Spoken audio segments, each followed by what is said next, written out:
We welcome you to another live edition of the Sports Box, brought to you by our sponsor, Showcase Sports in Hamilton. Showcase Sports for the elite athlete.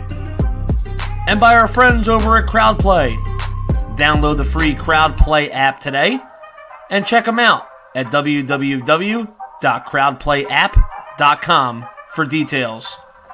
Ladies and gentlemen, it's showtime.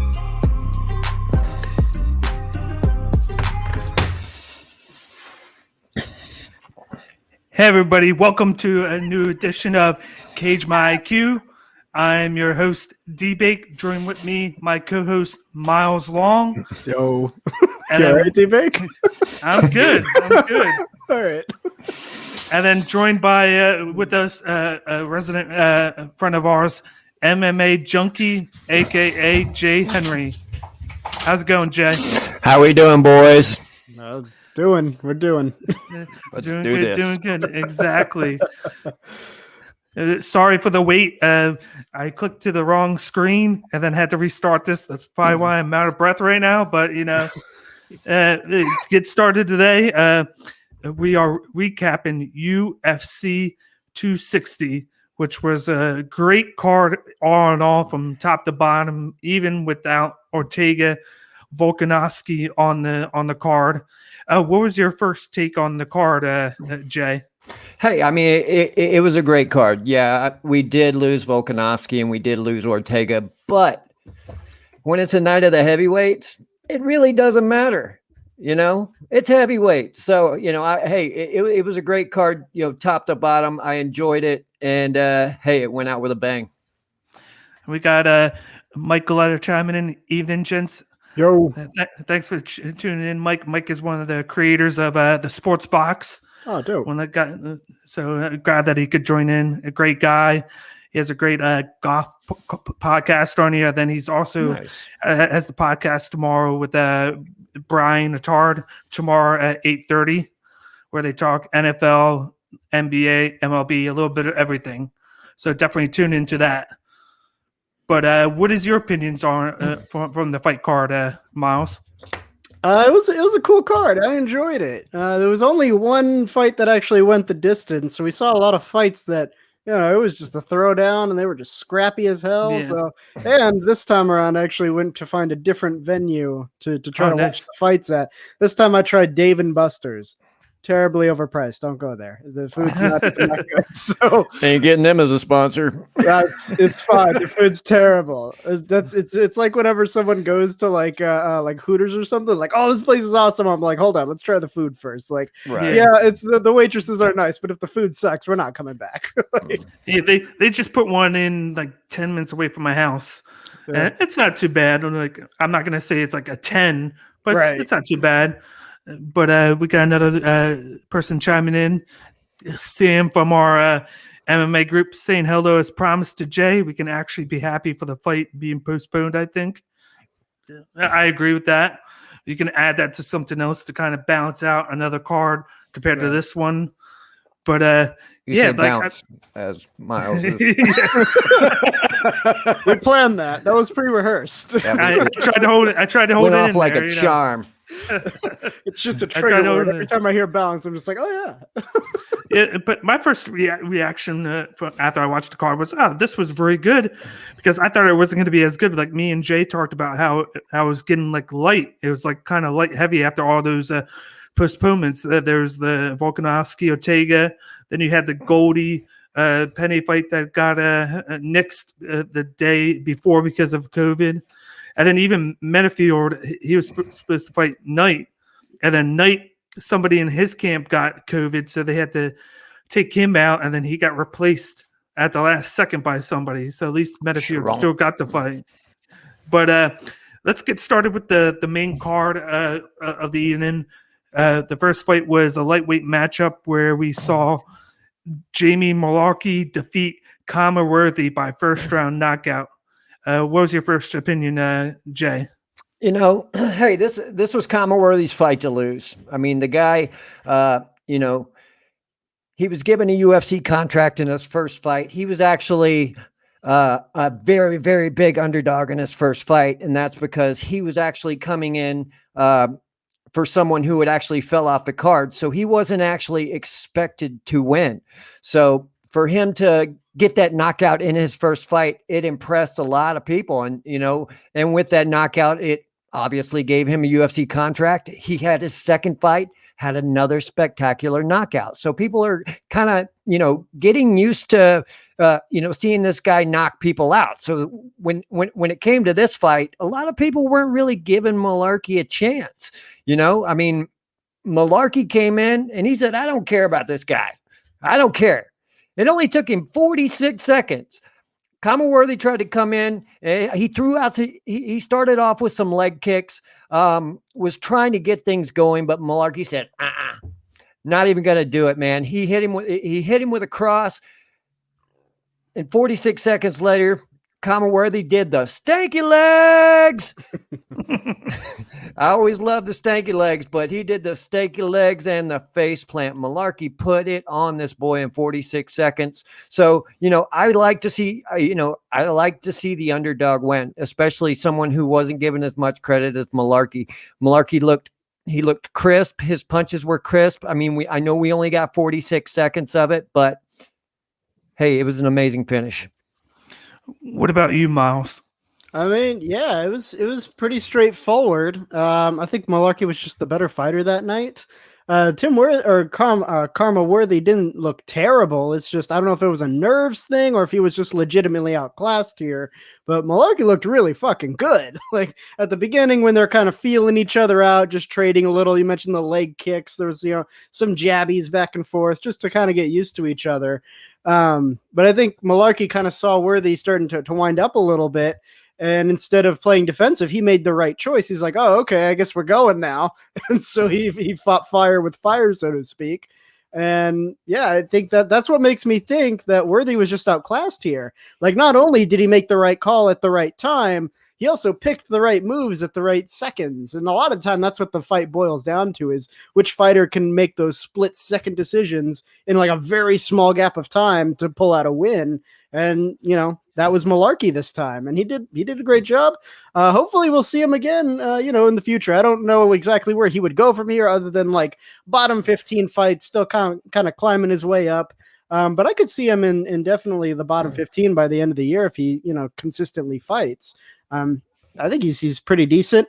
He's also in the lightweight division, so there's probably a cap to how far he can go for now until he gains more experience, because that division's so fucking stacked. But it'd be interesting to see how he does in the long run.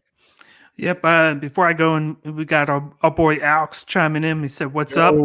He's our buddy that does Cage Talk. He does a lot of interviews. Great guy. Dope. He does a really good job. Like, I've been listening to his podcast lately. Give him a shout out. Definitely subscribe to his channel on YouTube, and then follow him on Twitter at Cage Talk. But definitely do that. But my first thought of this was like they were talking about how Jamie Malarkey likes to be patient. Mm-hmm. He came into this. He was aggressive right away. Like he jumped in there. He was not patient. And I think that caught Worthy by surprise, because like right in the beginning when you seen Malarkey just jump in there, Worthy was like this, like, whoa. Right. And then he just attacked him, and then he caught him very good, which is why it only lasted, like Jay said, 45 seconds, because he got caught like just being surprised. Mm-hmm. And then he just landed a good shot on him and then ended the fight. Everything with the Malarkey's, just everything with the news and the notes said, he's a patient guy that likes to go smoothly, and he just went with the opposite. That's what it is. Like, you can't always count on what you read or what you're told with the guy, because he could come in with a totally different game plan, trying to outsmart you. And that's what happened. He outsmart Worthy, caught him sleeping, and then won this fight very early. And now he's the one with the victory, moving up the lightweight ladder. And one thing that I will add to that too, even coming into this fight, Worthy's coming in with 2 wins in a row, 2 knockouts. Malarkey was coming in with 2 losses. There's not too many fighters that come into the UFC and you lose your first 2 fights and you still have a job. So Malarkey, I don't think Commonworthy understood that this guy had something to fight for, and I think he was a bit complacent because his hands didn't really look like he was going to give him the respect that he deserves. And, when you have a guy like Malarkey who's lost his first two fights by decision and still has a job, he's going to do everything he can to keep that job. And hey, it only took him 46 seconds. And it was an amazing performance by Malarkey. It was. And then also what people didn't realize, he lost twice, but they're very close matchups. Yeah, against Riddell.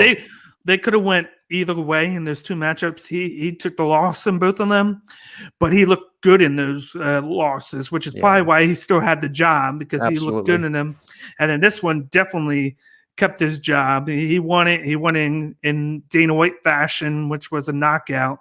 Dana White is always preaching, I want to see knockouts, not guys laying on other guys or decisions. He wants to see straight up knockout, a guy killing another guy, because that's what puts the butts in seats. Well, not now, but that's what normally does. But in this case, that's what puts people tuning in to watch it, whether it's the right way or the wrong way. But he definitely earned this. I'm interested to see who he fights next. He's not in the top 15 yet. Looking at the top 15 rankings, he's not there yet. He's probably in the 20 range. That's what I'd probably guess, there. Yeah. So he'll probably wait a month or two. He'll probably be on like a prelim, like a late prelim card, saying like May or June, because of how fast he won. Like, he didn't take any damage. It was only 45 seconds. He can get an easy fight right away. But to move on to the second fight of the evening, we had a women's flyweight matchup, which saw Miranda Maverick defeat Joanne Robertson by unanimous decision. I'll start with you, Miles. This fight, it was kind of weird. I was voting for both of them a little bit. Like, I wanted them both to win at different points. I don't know. Maybe I just like an underdog, but I think Maverick, and when I was counting it, I had her taking the first round and then the third round, and then Robertson doing some better jiu-jitsu stuff in the second round to take it by like a super narrow margin just on the grappling alone, like nothing else. But then when you look at the stats post-fight, it's like, well, yeah, there's a pretty clear reason why Miranda Maverick got it. One, she's the better striker overall, and the stats show that 100%. Like poor Robertson just eating punches the whole time every time they were trying to stand and trade. And so she's like, this isn't working. Better do some jiu-jitsu stuff.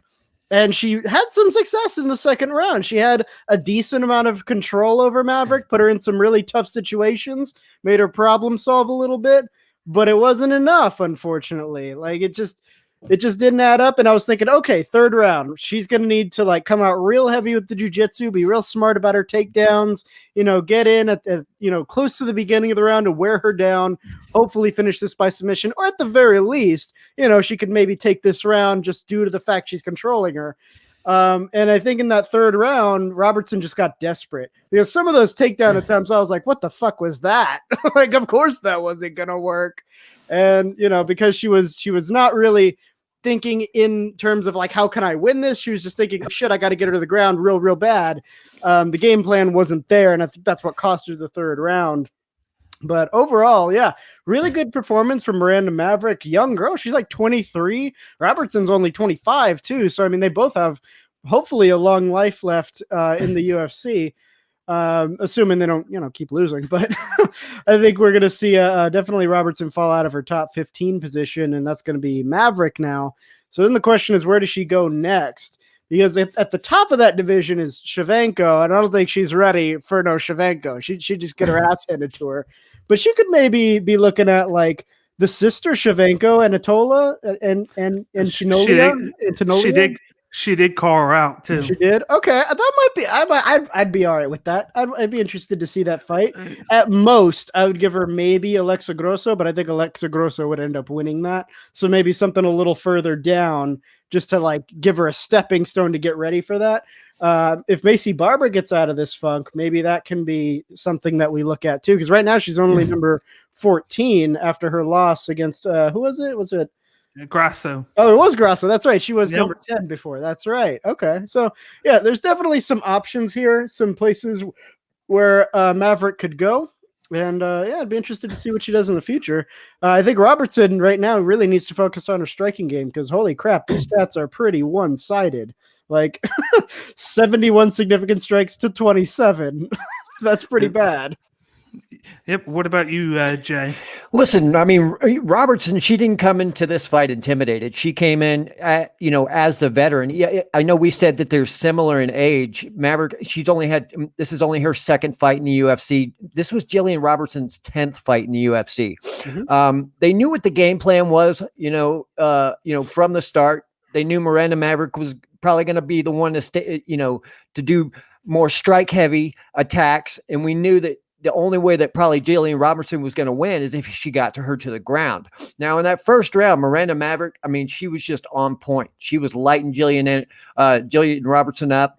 But then we got into that second round, and I mean, it only take Jillian Robertson is amazing on the ground. She can, she can hang with just about anybody in the women's flyweight division on the ground. Now, Miranda Maverick got a bit complacent there in that second round, and Jillian Robertson was able to take her down to the ground. Now, the control time, I mean, Jillian Robertson did her best, to try to sink in some submissions. There were some good transitions that she had, but she kept control for about 4 minutes of that round, which I found to be quite impressive. Even though Miranda Maverick wasn't using the technique that she needed to try to get up, she was trying to power herself up. So I think that's the reason that Jillian Robertson was able to keep her down on the ground. Now, with about a minute left into the fight, I know Jillian Robertson, I believe she went in for an armbar, and then Maverick slid out the back. And once they stood up, it was, Miranda Maverick just started swinging. And then once we got into that third round, you could start to see Jillian Anderson. You can look at her; she was kind of in that desperation mode because Miranda Maverick was, the fresher fighter. She still had a lot of energy. She still had a lot of power on her shots. And, Jillian Robertson just didn't have an answer for her in that third round. Now, the judges' scorecards, there was a couple judges that gave it a 30-27, which I found quite surprising. I mean, because when Miranda Maverick got up in that second round, she threw some bombs. She hit her with some good shots, but you hate to see judging like that, because it kind of sets the tone for the night. It's like, okay, are we going to have horrible judging this entire night? But even though she did get the win, I mean, you got to give credit to fighters, in the scorecards, if you know what I mean. Yeah. That was probably a big, detractor for her. Even if she would have gotten one round, she would have felt much better about the fight. So I question those judges' scorecards. The flyweight division, as you said, it's ruled by Valentina Shevchenko, and she is the standard. Each time we see a flyweight fight, the commentators, everybody is going to be judging these fighters based on how they would match up with Valentina Shevchenko. Now, is Miranda Maverick ready to fight Valentina Shevchenko? No, absolutely not. Give her, 3 more fights where she, wins. I think she, at her age, she's still growing in the sport. And I think, if anybody can get to the level of maybe a Valentina Shevchenko, this girl is strong. I mean, and people know Valentina Shevchenko as being strong as well. I'm really excited to see, what's in the future for Miranda Maverick. I think she can be a contender. The flyweight division needs more contenders, and I'm happy to see that, we do have, a couple contenders coming up, and, Maverick looked good. She did.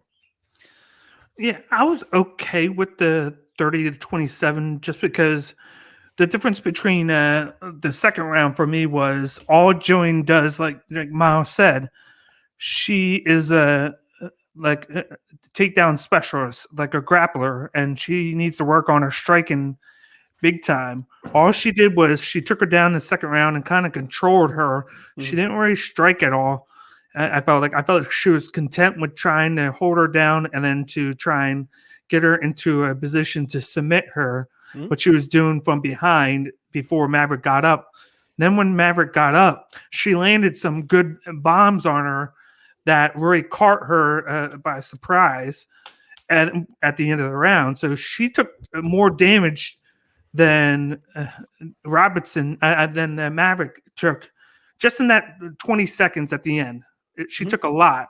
And they've tried to work with the judging, with how they judge things, like a point system here and there, like what's worth more, controlling on the ground where you're not doing anything, or 20 seconds worth of striking where she does a lot of damage, which she did, because once you start in the third round, she didn't have that much left in the tank. Like, she was able to get her down, but she was really slow with how she acted on guard. Like, she had so many chances where she could get Maverick over in that third round, but because she was too slow, Maverick was able to move over, reverse the guard, and get guard on Robertson, and then landed some shots on her.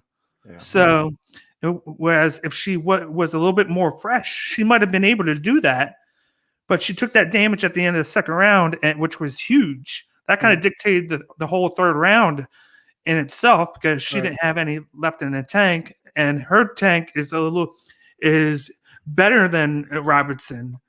Robertson put a lot into those second round controlling, and then she lost the fight. She was going to lose the fight anyway unless she got a submission. But she has a lot of work to do with striking. She needs to bring a guy in to help with her with the striking, because all she does is she trains with grapplers. That's what they do there. She's trained by Den Thomas.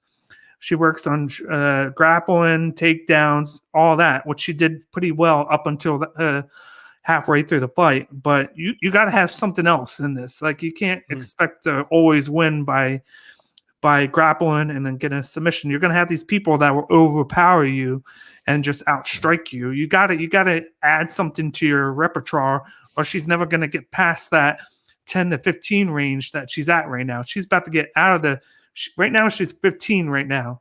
I would say that Maverick will move to that 15 spot with only two fights in the bag. She'll move to 15. You got Barber at 14, Santos at 13, and then Shevchenko at 12. She called out today, Shevchenko, saying that she knows that she's not at the spot to get Valentina, but she has to beat up her sister to get to her, or she will. That's good. So I'm going to assume that she's going to get 12th ranked Shevchenko. And then if she were to win that, she could jump into the top 10, because really in that top 10, Shevchenko, Andrade, and maybe Cattlwood are the only ones that are probably a threat to her. I would say that. Yeah. I mean, the other fighters in that top 10, like, you got a Chukagan, you got Murphy, Maya, Jessica I as well. They all are they seem like they're more effective as decision fighters, because they're very good at controlling the fight, but it's not always necessarily finishing it that leads to their victories. Whereas I think with Maverick, she actually has that finishing potential. So if we want to see someone who's more of a threat, then I think you're right. It would have to be someone who has that finishing potential. I think I remember the last time we saw Calderwood, didn't she lose, if I'm not mistaken? Yeah. That was last time. Yeah. But she still did really well. No, I think hold on. Let me see here. I'm trying to remember. I thought actually, Cattlwood beat Jessica Ayre. Yeah. Okay, I didn't see that one. I remember the last time I saw her. Well, who was she fighting last time I saw her? I think before that she lost to Shevchenko, and then she beat Shevchenko's sister. I think that's what it was. Interesting. Okay, but I mean, she's not a bad fighter though. She lost to Chukagian. She lost to Chukagian. Then she won against Andrea Lee. She lost to Jennifer Maya. That was the one. And then beat Jessica I. Yeah. Okay. Yeah, I'm with you now. So I think we saw. I remember we did research on and the Maya fight. I do remember that.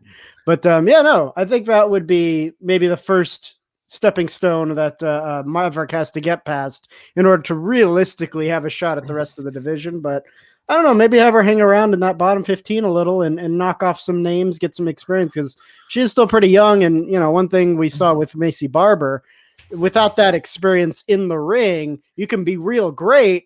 And then, you suffer a big loss and you can't bounce back the same. You're going to get opponents who can outthink you in the ring, even if they can't outstrike you or outgrapple you. Just the strategy is there. And that's something you have to develop with experience. It's not something that necessarily just comes to you. You know what I mean? Yeah. But something good on her side, other than the age, kind of like Barbara is, she's a little bit more aggressive and not passive. Like Barbara likes to stay a little bit passive, stay a little bit away, and use her legs. Whereas Maverick, she's in your face. Like she's in your face. She's trying to take you down. She'll trade with you. She has no problem doing that, which is great. Like something at that young of an age, like that's something you don't have to teach her to do. So you can work on some of the technical stuff with her now, and like trying to work on the takedown defense. I was going to say, her grappling does need work. Like she survived, but work on your grappling. Yeah, she's got plenty of time to do that as well. And as we look at the rankings, in women's flyweight, women's strawweight is, I mean, it doesn't get enough credit. It's actually probably next to the lightweights in the men's, I'd say it is the most action-packed division. Now the flyweights, you can't say that as much. Now you guys were mentioning, like the 2 through 10. If you look at all those fighters, they're kind of, there's no real contenders that even stand a chance against Valentina Shevchenko. But outside of that top 10, you have Macy Barber and you have, Miranda Maverick. And I saw on Twitter people throwing around, maybe Maverick and Macy Barber fight. I think they should hold that one in their pocket for a little bit and let these guys. Well, you kind of can't hold that because it's going to be ranked 15 and 14. So if she's jumping up to face Shevchenko number 12, that means if she wins that, she doesn't have to worry about Barber. She's going to already jump her. Unless Barber can get back on track and then catch up to her at some point. I just think that they're going to get to the point where they're going to be the two contenders. And they'll eventually have to fight each other to see who's going to face Shevchenko once they get to that point. And that's what I would like to see. That's the reason I don't want them to do this fight yet. I want them to be able to get fighters that are, a couple spots ahead of them now. So whenever they get into that 3-4 range, you have a true, for women's flyweight, you have a true number one contenders fight that's interesting to watch.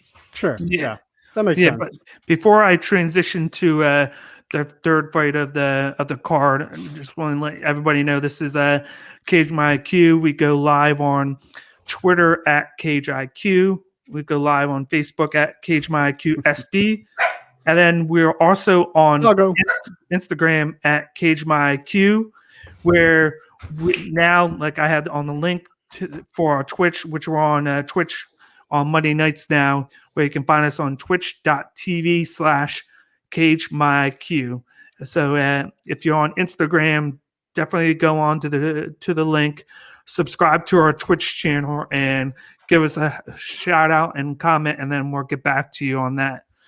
But to get into the third fight of the card, which was a good one that me and Jay talked about when it was on, we had a bantamweight matchup, which we saw Sean O'Malley defeat Thomas Almeida by third round KO.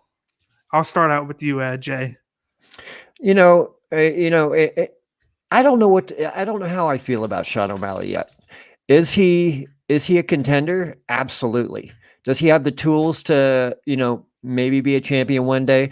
Absolutely. But seeing what he did in the first round, first, let me give all the credit in the world to Thomas Almeida. That's one tough motherfucker.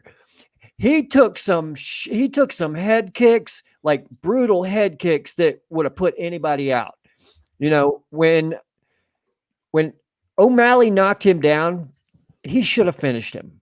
Mm-hmm. I know you want that walk-off KO. I know you want that highlight, but it frustrated me. It frustrated me seeing Sean O'Malley do that because, fighters' instinct, like when you see these fighters train, their instinct is if someone goes down, you go down with them.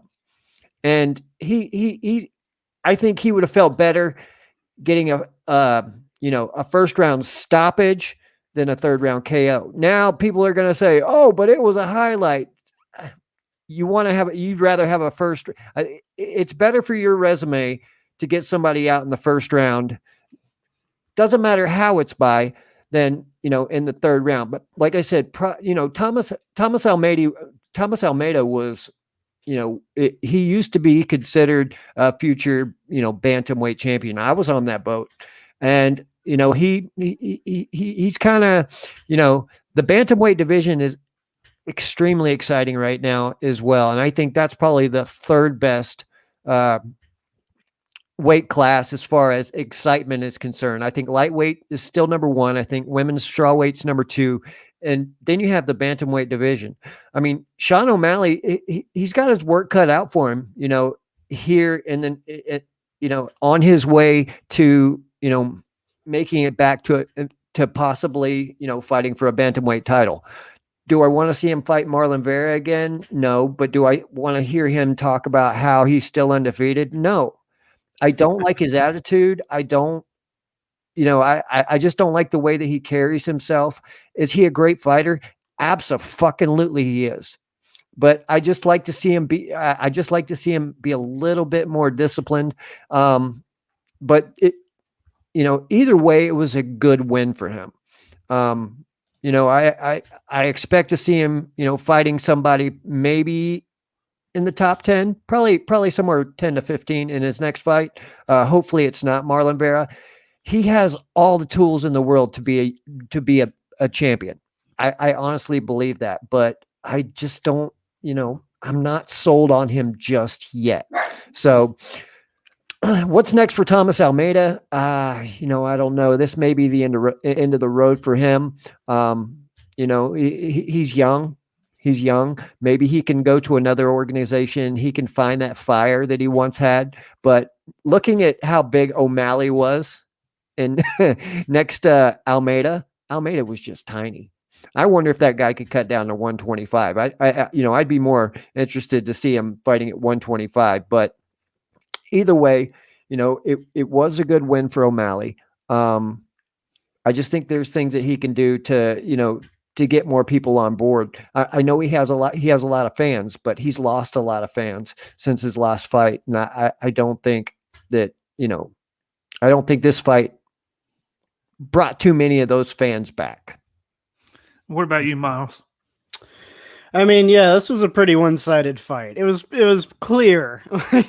Thomas Almeida, I think he might be on his way out of the UFC. Like Jay said, he's still young. I don't think he's maybe done fighting, but competing at the UFC level, maybe Bellator or like Strikeforce might be a better fit for him, especially right now that Bellator is hiring like crazy. All the people who, get cut from UFC, especially since recently, they've been cutting like crazy to try to, stack divisions and move people around and stuff and take out old members, put in new people.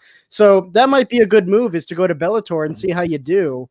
And potentially have a pretty decently long career over there. I don't know how old Maida is, but isn't he like in his early 30s? Like he's still got. I don't even know if he's that old. Hold on. I mean, he's got at least probably 6-7 years left of fighting in him. I mean, he's not that old at all. But I think just at this level of competition, if he can't beat O'Malley, he definitely has no chance. 29. He's 29. Yeah. Wow. Yeah. He's still got a long time left then. But at the UFC level, he's got no chance against someone like Petr Yan or even like Corey Sandhagen. I think Jose Aldo at this point might be a bit of a challenge for him.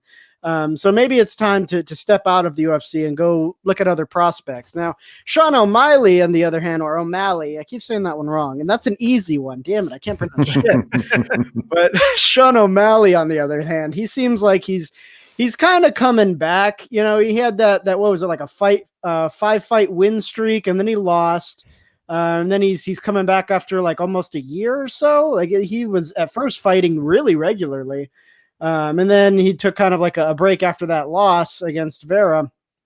And now he's coming back with this first win against Almeida.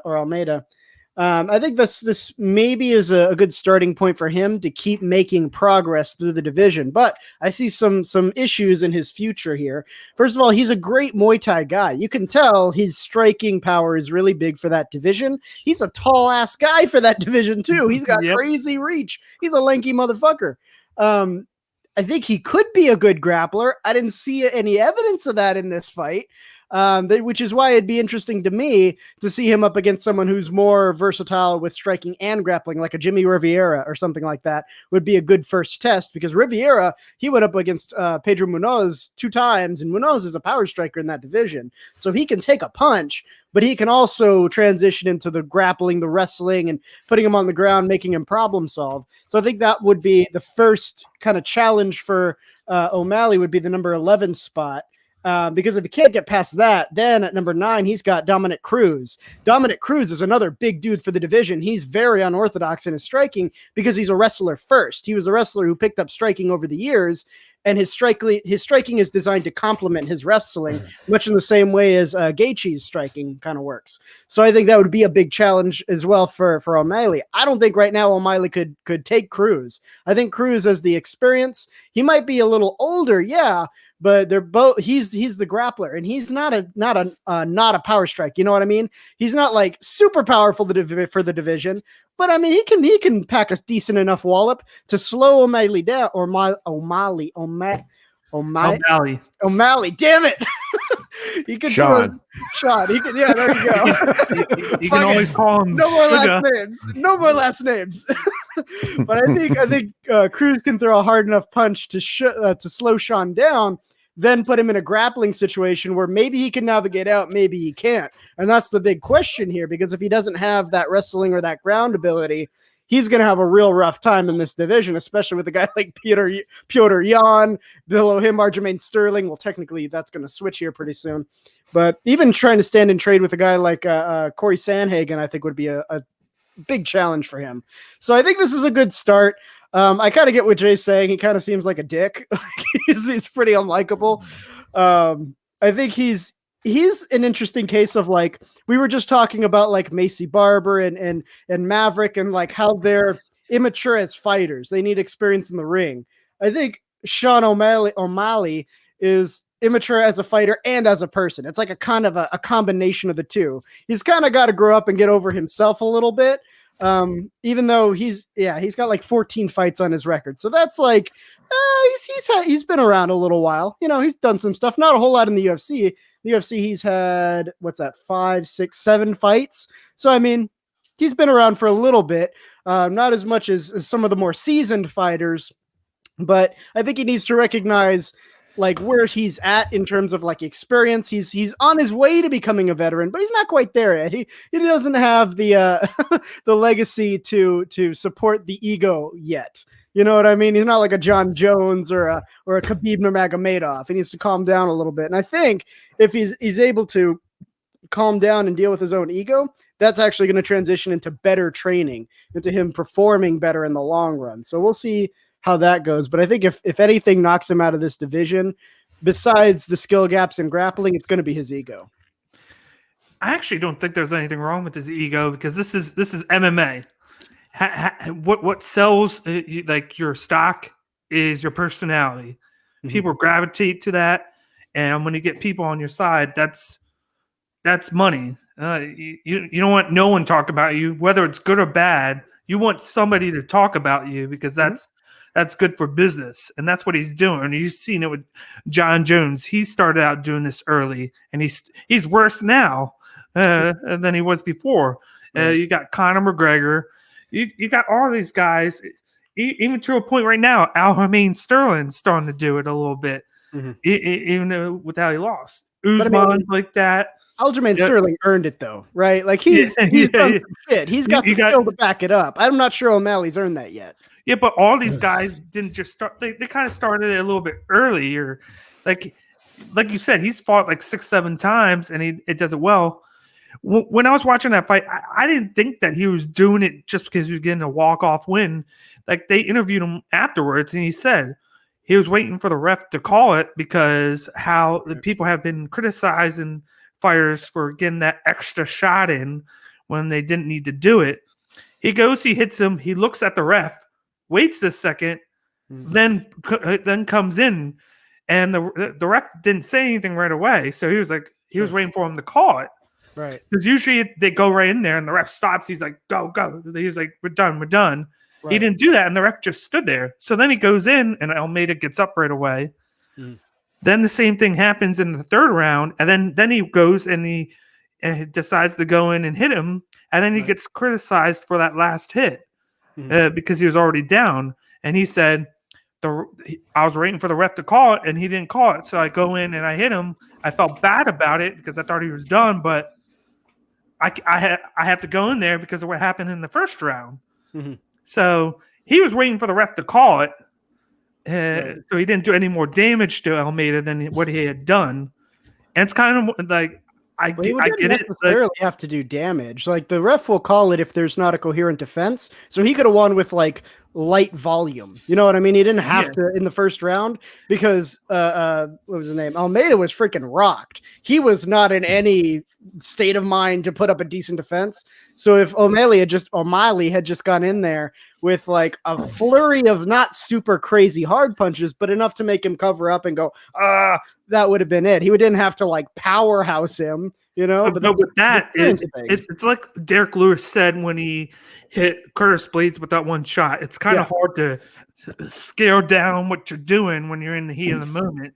You're just going in there kind of guns blazing, because that's what your mindset is. You got to go guns blazing to try. But he wasn't, though. That was the problem. It's like he was too much on the other end of the scale. He didn't have to because of his shots, but he did enough to where he knocked the guy down. He was wobbly, like you said, like going like this, and he was allowing the ref to call it there, and the ref didn't. So then he went back in, and at that time, Almeida got back up. More power to Almeida for getting back up. But there kind of has to be like a mindset with the ref. Like at some point, if you notice that he's getting beat that bad, you kind of have to call it, or you got to give him some inclination that to keep going. Like he just stood there, and he went like, "Come on, what are you doing?" And that's how Almeida knew, like, "Hey, I can keep fighting. This isn't over yet."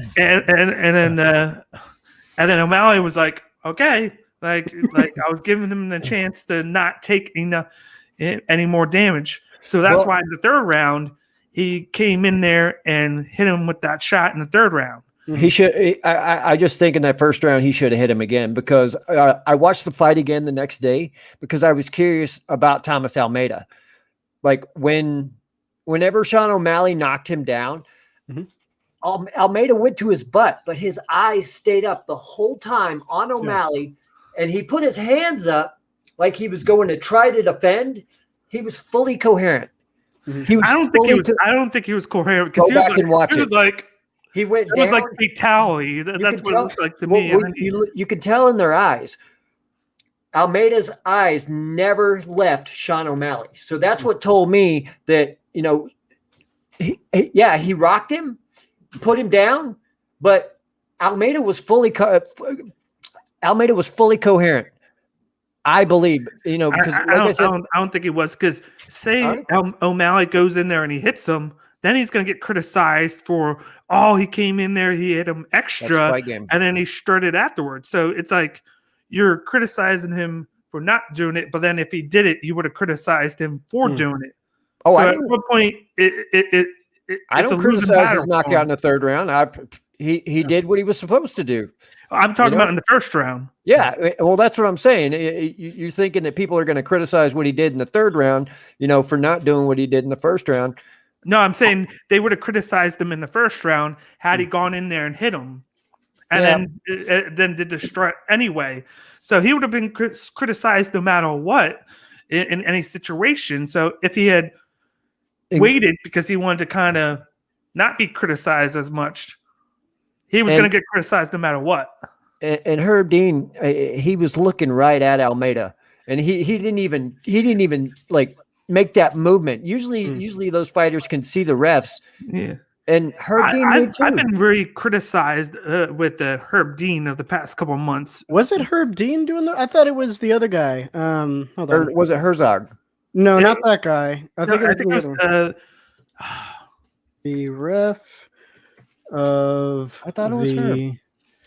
No, I think Herb did the wait, no, he didn't do the heavyweight. I don't think he showed up that night actually, because it was the bald one, the Herb bald Dean guy. did the main event. Herb Oh, he Dean did do the the heavy. event. Yeah, Okay. Fight Talks and Mark Smith. That's the one, the bald one. Yes, Mark Smith. Yeah, that's correct. But yeah, it was Mark Smith, and I mean, I don't remember a lot of what Mark Smith does because it feels like people don't complain about him all that often. But I mean, reffing is hard. Like, as someone who's actually reffed quite a bit in competitive fighting arenas of various sorts, you never make the right call, it feels like, because when you make a call, someone's gonna go, "Oh, what the fuck was that, ref? What are you doing, ref?" And it's like, look, I can only go based on what I see. That's exactly what Chris Lieben said when I interviewed him last week, because like he has his referee license in California, but he said whenever he meets up with other refs, they always question each other, see, like, just to gauge each other's IQs so they're ready. Right. And he says no matter what happens, you're always going to be criticized for making the wrong move because of what you're thinking. And then Fighting Talk also said he's been very unfortunate lately as well with the eye pokes and the illegal knees. Oh, he was the ref for some of those. That's right. Yeah. Yeah. That sucks. Which is unfortunate. But I'm like, as a fighter, like he has to market himself to the way where he can think that he can get the most money out of the situation. Mm-hmm. And I get it. Like, he did the strut a little bit too much in that fight, but whether it's this or that, like he even said he was trying not to do extra damage. That's what I said. If he had done like light volume, I think that would have been enough. He didn't necessarily have to just like sink the hardest punch. He could have just gotten like real close, just started throwing a volley of crosses and hooks, and that would have been enough, I think, to get Almeida to at least like show that he's not in any condition to continue. He didn't necessarily, because like at the end, he just threw that big power drive. And it's like, is that the only thing you know though? The big power shots? Because you need more tools than that. And if he's worried about criticism, that's the way to do it. Nobody would be like, oh, he threw a series of not super hard punches to get the guy to roll over in defeat. What a bastard. Like, I think they were more upset about like the big giant hook there at the end to like really try to put him down. But I do like that matchup that you mentioned for him to take on Jimmy Rivera, because I'm looking right now. He's not going to do Marlon Vera again. I think Jimmy Rivera is the way to go. I don't see anything flashy like with Cruz. Tyler Phillips. Mm-hmm. Dominic Cruz is good too. I think he'd just lose. But, I actually think he could beat Cruz. I think, if it was O'Malley and Cruz, Cruz still moves well, but I think fighters have evolved. These fighters have evolved, and they've studied Dominic Cruz. Like these bantamweights have studied Dominic Cruz, and now they've evolved into these fighters that, Dominic Cruz isn't, as unbeatable as he used to be. Sure. So I like the matchup though. Now. Do you think Sean O'Malley has studied Dominic Cruz though? Because he doesn't come across to me as like the watching previous fight videos in training camp kind of guy. He just seems more like I'm going to do my usual training regiment and, maybe get some sparring partners who kind of look like that and just, figure that's enough. I think it just comes off like that because of his unpredictability, because he does some stuff that is just unique. His kicks are phenomenal. Yeah, like his spinning kick. They're untelegraphed. They're some of the best in the UFC. Yeah. His spinning kicks. I will give him that much.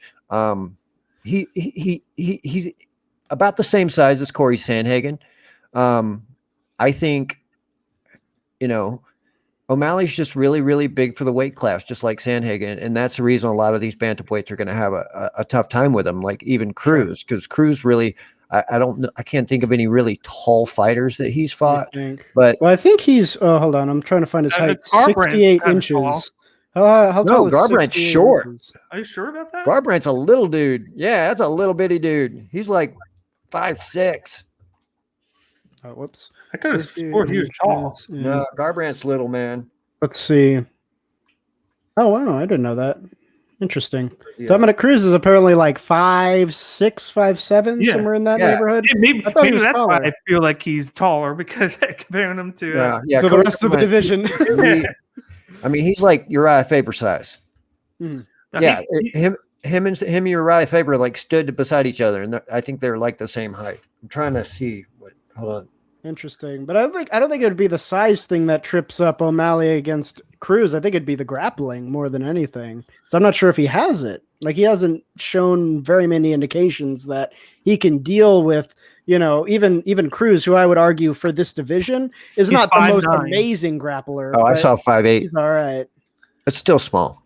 But I think the good thing though, like matchup wise with Cruz is like his striking, the kicks, just all that. That's something I think Cruz would struggle with O'Malley. Striking, sure, yeah, absolutely. Yeah. I think he'd be outclassed too. Yeah, and then I think even the gas tank, because Cruz is starting to slow down a little bit. He's not like that guy that can just power through 5 rounds and then could go for another 2 or 3 at like round 3. He starts to slow down a little bit, but in that prelim that he just did where he looked good, he only did 3 rounds, so that kind of masked things. And then with O'Malley, I feel like he can go 5 rounds. Well, it may be 5 rounds striking, but what about 5 rounds of grappling? What about 5 rounds where it's mixed? That's a good point. That's a whole different gas tank. That's a good point there. O'Malley's a good grappler too. Is he? Okay. Yeah. I haven't seen a whole lot from him. I've seen him do some like submission undergrounds type stuff. He's pretty good. Okay. Nice. He's pretty good on the ground. What are his credentials? I'm curious. Let's transition to the co-main event of the evening, where we had a welterweight matchup which showed Vicente Luque defeating Tyron Woodley by first round submission. I'll start with you, Jay. Well, listen, man, you know, Tyron Woodley had a lot on the line in this fight. You know, he's coming off of three horrible losses where he hasn't won a single round. So, you know, he knew his back was up against the wall coming into this fight, and people wondered if we were going to see the timid Tyron that we've seen over, you know, the course of these past 3 fights. Once the fight started, Tyron came out the way we hoped he would. He came out firing on all cylinders. It looked like the old Tyron that we used to see, that explosive, like probably one of the most explosive guys ever in the UFC. Just like when he cocks back and throws a punch, he's probably got one of the fastest punches that I've ever seen. Like that punch that he landed on Robbie Lawler, that's probably one of the fastest punches that I've ever seen. I mean, the guy has so much speed, but you know, coming into this fight, he, you know, I like his mindset. I like how he came in, and he was really willing to throw caution to the wind and just go in and bang with Vicente Luque.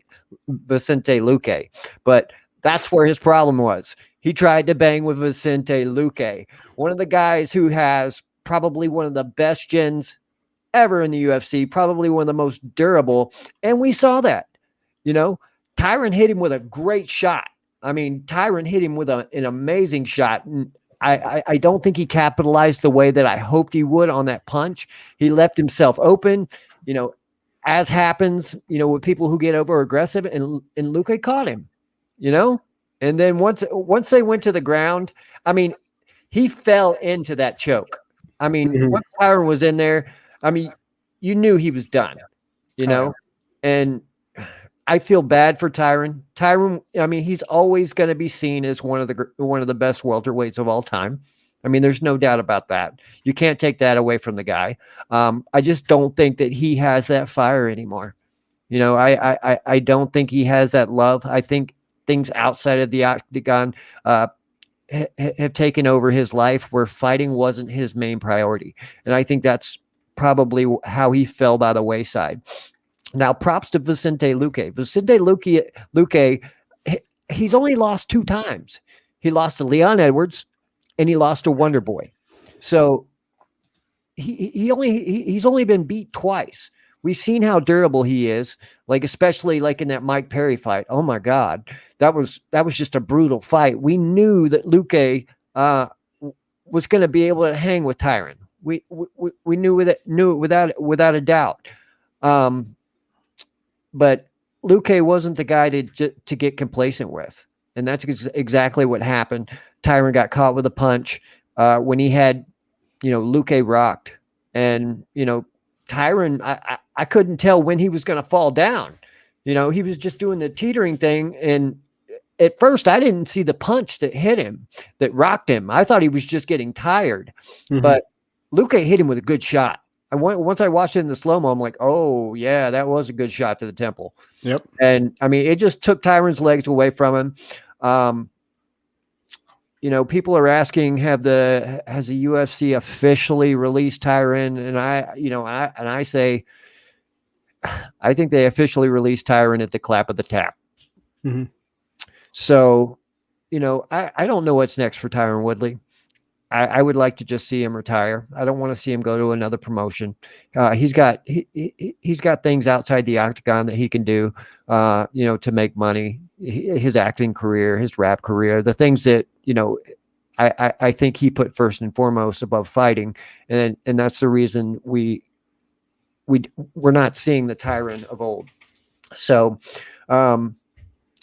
I know we're talking about sad Tyron, but you have to talk about Vicente Luque. Vicente Luque needed that signature win. He's kind of in that mid 5 to 10 range of UFC welterweights, and he needed that win to kind of, break him into that class where he can be with those guys and say in that top 7. His loss to Wonder Boy, that was just a masterclass by Wonder Boy, but I mean, this is the fight game. You learn from those things. I guarantee you, Vicente Luque has gotten 100% better since that Wonder Boy fight, and it looked like it. Tyron's no slouch, and Tyron came to bang, and I'm glad he did.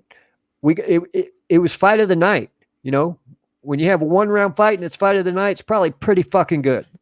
So it was a great fight. Props to Vicente Luque. I'm excited to see what's next for him. And, I've stated my case on Tyron, and, I wish the best for him. What about you, Miles?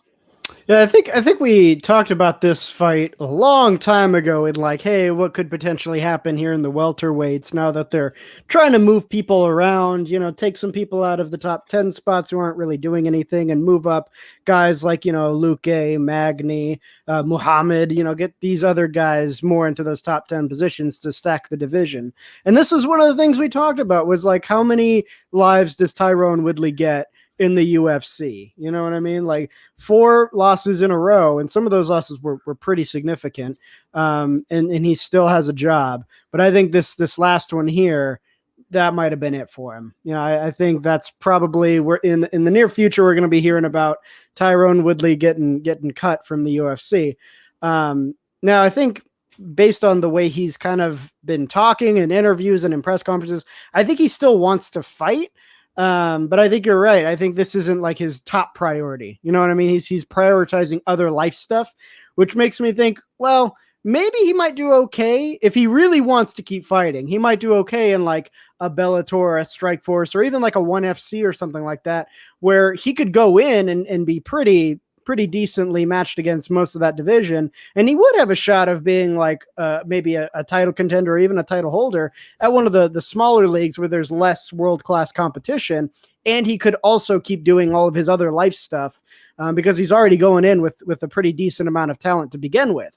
So that might be a thing he thinks about doing if he wants to keep fighting. That's kind of the question here is, was this Vicente loss Luque Vicente loss, was that enough to get him to be like, all right, no more fighting. Let's do the rap. Let's do the acting. Let's do all the other stuff, but I'm done fighting. But based on what he's said so far, I don't think that's necessarily the case. I think he feels like he still has things left to prove, things left to accomplish in the ring, but it's not going to happen in the UFC. He'd have to find another venue. But as far as Luque Vicente, or Vicente Luque, Jesus Christ, I can't even do the names in the right order. Jesus Christ. But no, Luque did really well in that match. Like, holy crap, that was really good because it felt like Woodley was desperate because I think he knew like, oh man, if this doesn't go my way, I'm in trouble, And when when the freaking fight started, he came out real strong, but it came off as like he's coming off strong because he wants to try to finish this as quickly as he can. Because he's stressed, he's anxious about the fight, about the outcome. You know what I mean? And I think Luque was just calm. He was like, "Hey, man, it's cool. I'm on my way up. I had, some rocky patches here and there against, like we mentioned, Wonder Boy, and he also lost against who was it? Leon Edwards. But he's like, oh, it's fine. They're top 5 contenders. That's where I want to be. But right now, this is my key to the kingdom, right? This is my entrance into that top 5 contender arena. So I think he was more relaxed. He wasn't sweating it. And that was the big difference here. When Woodley came off with a lot of anxiety, he was coming in heavy, like, oh man, I got to get this done. And Luque is like, we got 3 rounds. Calm down. Like, I'm going to pick you apart and we're going to do this at my pace. Cause that's, man, he weathered those storms really well. He came back with a lot of power shots, and it was just a matter of time until he broke down Woodley's guard and caught him with those big shots. What did he ground him like twice or just the one time? I remember him going down twice, but the second one is when he finished him off with that Darce choke and he just slipped right into it. It was crazy. But I mean, poor Woodley, man, like he was just, he was getting his ass handed to him on that one. I think it was more of a mental thing than it was a skill thing, because I think Woodley still has the skills, but when your mind's not in it, it's a question of, can you put those skills to use? And if you're not there mentally, the answer is always going to be no. You're not going to be able to bring it all together and make it happen. And yeah, Luque did. He did a really good job too. Like, holy crap. There's no question, I think, that he deserves to keep climbing the rankings. Now, I think the place for him to go now, they're probably going to do the old, well, not a switcheroo, because, Woodley probably won't be here anymore, but they'll probably move Luque up to that number 7 spot. And I think a good place for him to go now would be against Wonder Boy at the number 5 spot, because that right there is like, it's the first little blotch on his UFC record, right? Like that, besides his debut, which didn't go super well, that was the big loss within this division that he could address first, because the other one was Edwards, and I don't think he's going to get a number 3 shot. But number 5, since he proved he's like in that sphere, I think that'd be a good way to go. It'd also be a good benchmark. Compare Luque versus Wonder Boy now versus then, and see how much he's grown. You know what I mean? And I think that'd be a good opportunity for him to showcase, like, hey, I'm not the same guy, like you said, that he was back when he fought Thompson the first time around. So it'd be interesting to see how that fight goes down. If maybe this would be like a Luque win and then maybe like a trilogy sort of thing. But even if setting the trilogy aside, if he beats Wonder Boy, then he can go, okay, well, I beat the first guy who beat me. Can I go after Edwards now? He's the only other guy in this top 5 division who's beat me, and I'm ready to prove some shit. And if I can beat Edwards, does that mean I got a shot at Usman? I think he's got some what am I looking for? I think he's got some room to negotiate, especially with like Dana White saying like, look, big fight of the night win there. I'm the up and coming guys. Well, one of the up and coming guys. And wouldn't it be really cool to see me like beat all the guys who beat me and then take a shot at the title? When that, put some butts in some seats, sell some tickets. You can make some money here. I think he's got some negotiating power now. That's what I was looking for. I think he's got negotiating power to kind of systematically make his way to the top of the division. I think Woodley's in this losing streak, he's had like a crisis of confidence with how he's lost. Like that was his 4th straight loss, and convincingly, he hasn't made a decision in I think any of those. I think he's been finished in all of them, whether it was submission or knockout. They're all against top 5 talent, except for Luque. Actually, 2 of those were a decision. Yeah, 2 of those actually, both Usman and Burns, he lost by decision, and then after that, he got KO'd. Oh yeah. I forget that because of how bad he got beat. My rib. Yeah. Like it was that bad, and then even Covington, he just got destroyed in that one. Oh yeah. My rib. It's just bad. Like he wasn't the same fighter. He started the show like form of old in the start of this fight, where he came in aggressive. He tried to go for a couple of takedowns, which has been. We were talking about the 2 losses for Luque with Thompson and Edwards. His Achilles heel has been the takedown events, where those guys would just take him down and have him at will. And he actually did pretty decent in this. It wasn't the best, but he showed improvements of it, that maybe against Thompson and Edwards now that he could look better and be more of a challenge against them. because he can stuff the takedowns a little bit now. But he took a shot from Woodley. It puzzled Luque for a second, but he was able to recover pretty quickly. Like he backed up, he got reset, got back into it, avoided some more shots by Woodley, but then he would catch Woodley off the counter, hit him, and now would stun Woodley. And then he caught him with that shot that just had him go like, I think a Street Fighter where it was like right before you finish him, they do that little like move where you go back and forth, and then he it pushed Woodley back, and he was definitely done. Like he was wobbling the whole time back. He had to hold the cage to keep himself up. But then Luque, he didn't go aggressive into it. He took his time at that point. He didn't rush it to overdo it. He went in there, got him again, knocked him down, and then he got him in a good position to submit him, and it wasn't that long before Woodley tapped, and then got the fight finished, and then Luque had his hand raised, and then they did ask Dana White in the presser right afterwards the future of Woodley, and he's like, yeah, he was like after 4 fights, he was like he's not going to be in the UFC anymore, which I get because four fights in a row you lose. Look at Dos Santos. He lost 4 in a row in similar fashion. Probably, it was worse, but losing 4 in a row to top talent, and then he was cut. I think Woodley would be best off if he stopped fighting, and then because he has a job still in UFC.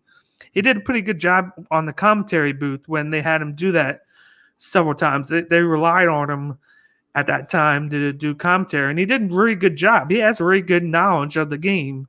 Of the fighting game, and he would be an asset to the booth there. But I feel like he's going to be too stubborn to do that. He's going to want to continue to fight, and he's going to take a job in like Bellator or one where he could continue fighting and then possibly take more damage. Whereas I think he could get paid the same amount of money to be on the commentary booth and not take damage. Oh, he'd be paid more. 100. I was looking up. You know how much Bruce Buffer makes? It's crazy. He makes a minimum of 50 grand a fight for like a big pay-per-view event. 100 grand just to say things. That's because of Buffer Promotions. They make bank on just calling it. Yeah, so he'd probably make more money. Jesus Christ, that's great. And I know a lot of people want to make the story about this fight about Tyron, but I mean, it's really about Luque. You know, Luque. I mean, I think this guy has the tools to contend with anybody. You know, I think that Wonder Boy fight probably taught him a lot. Now, right. if I think about Luque and I match him up again, or just against like Burns. That would be an amazing fight, but that's one of his good friends, so we're not going to see that fight. And that's too far up too, because Burns is at number 2. You gotta have to do because he's at 7. Well, he's going to move up to 7 to Woodley. I would like to see him fight Michael Chiesa. Michael Chiesa is not booked yet.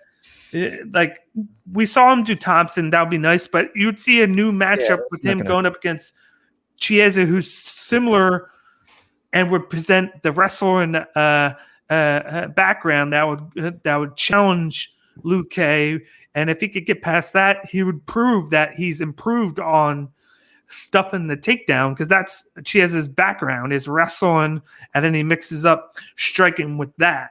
So that would present a really good matchup for Luque to see if he is worthy of moving into that top 10, because you have the 7 versus the 6 there. Because I'm thinking Thompson's eyeing a very good matchup. I have a feeling like you're going to have like a Thompson versus Covington coming up really soon, with both of those guys being on the bench for a while now, waiting for fights, and I feel like they're going to fight each other. And Luque had his moment, and he made his call out. A lot of people aren't talking about that either. He called out Nate Diaz. Well, he called out 3 guys, but he said that the first 2 are unlikely because they're fighting each other. He called out Usman and then Masvidal, but they're fighting each other. I like the Nate Diaz fight. I like the Nate Diaz fight. Now, is Nate Diaz, is Luque a big enough name for him? Probably not. Should he take the Luque fight? Absolutely. I would love I that. don't think he should That fight would that. be a banger. Luque versus Diaz. Sign me up. I will. I'm not sold because I think Diaz, like they're putting Diaz on this pedestal that he Diaz hasn't earned, no, in my opinion. Because but he comes to bang, and he comes to bang, but he hasn't fought in what 2 years. Then he has one win in 4 years. Oof. So it's been Because he hasn't rarely fought in a year and a fights now? half since November. Yeah, November of 2019. So he hasn't fought in almost a year and a half. Still, He got stopped by Masvidal, and then before that, I think he lost to McGregor. Mm-hmm. What was the one no, before that? he beat Pettis. Okay. Remember he fought Anthony Pettis and beat Anthony Pettis, and that's when he made his call out to Masvidal talking about the bad, let's see who's the baddest motherfucker. So as a guy like Luque who's moving towards the top 5, what does beating Diaz do for you? If Diaz, other than money, the only reason they would do that fight is for money, because it does nothing for him for his top 5 status to move. No. And when Diaz isn't even ranked and he hasn't even fought in 2+ years. But a fighter like Luque, he needs a fight that's going to get him to that next level. And like I said, not professionally, but for the fans. You know what I mean? Because Luque has fans, but a win over Nate Diaz is going to get a lot of eyeballs on him that otherwise weren't. And I don't, and I just like the Diaz fight. I really do. I just like it because I've seen Luque bang, and I want to see these two guys go at it. I mean, it wouldn't be uninteresting. I think it's just an unnecessary detour for Luque. Like, there's very little to gain here for Luque, whereas everything to gain for Diaz. If he could beat Luque, then he's not going to make more money. Potentially ranked again. So it's not a money thing either. Yeah. So I mean, well, Diaz has that name that people are like, it'd be all nostalgia. We know Diaz loses, but he talks a lot of shit, and that's good for business. That's it's like everybody. It's like everybody was saying. It was like everybody was saying about Kevin Holland. It's like, yeah, it's cool if you talk shit, but nobody cares if you're losing. Yeah. Then you're just a loser talking shit. And I feel like that's kind of what happened to Nate Diaz. Is now that he's losing, he hasn't fought in a while. People are like, yeah, he talks shit. I mean, yeah, he puts on a good performance, but he doesn't win. So it's like, why would Luque do it? I think to get to the next level, he has to, like I said, he has to face a guy with a wrestling background that can test him to get him to fix that weakness of his, because once he fixes that weakness, then he becomes more of a complete fighter for moving into that top 5 where you got a bunch of wrestlers. And Usman, like everybody forgets that he has that background, and he's it's a really good wrestler.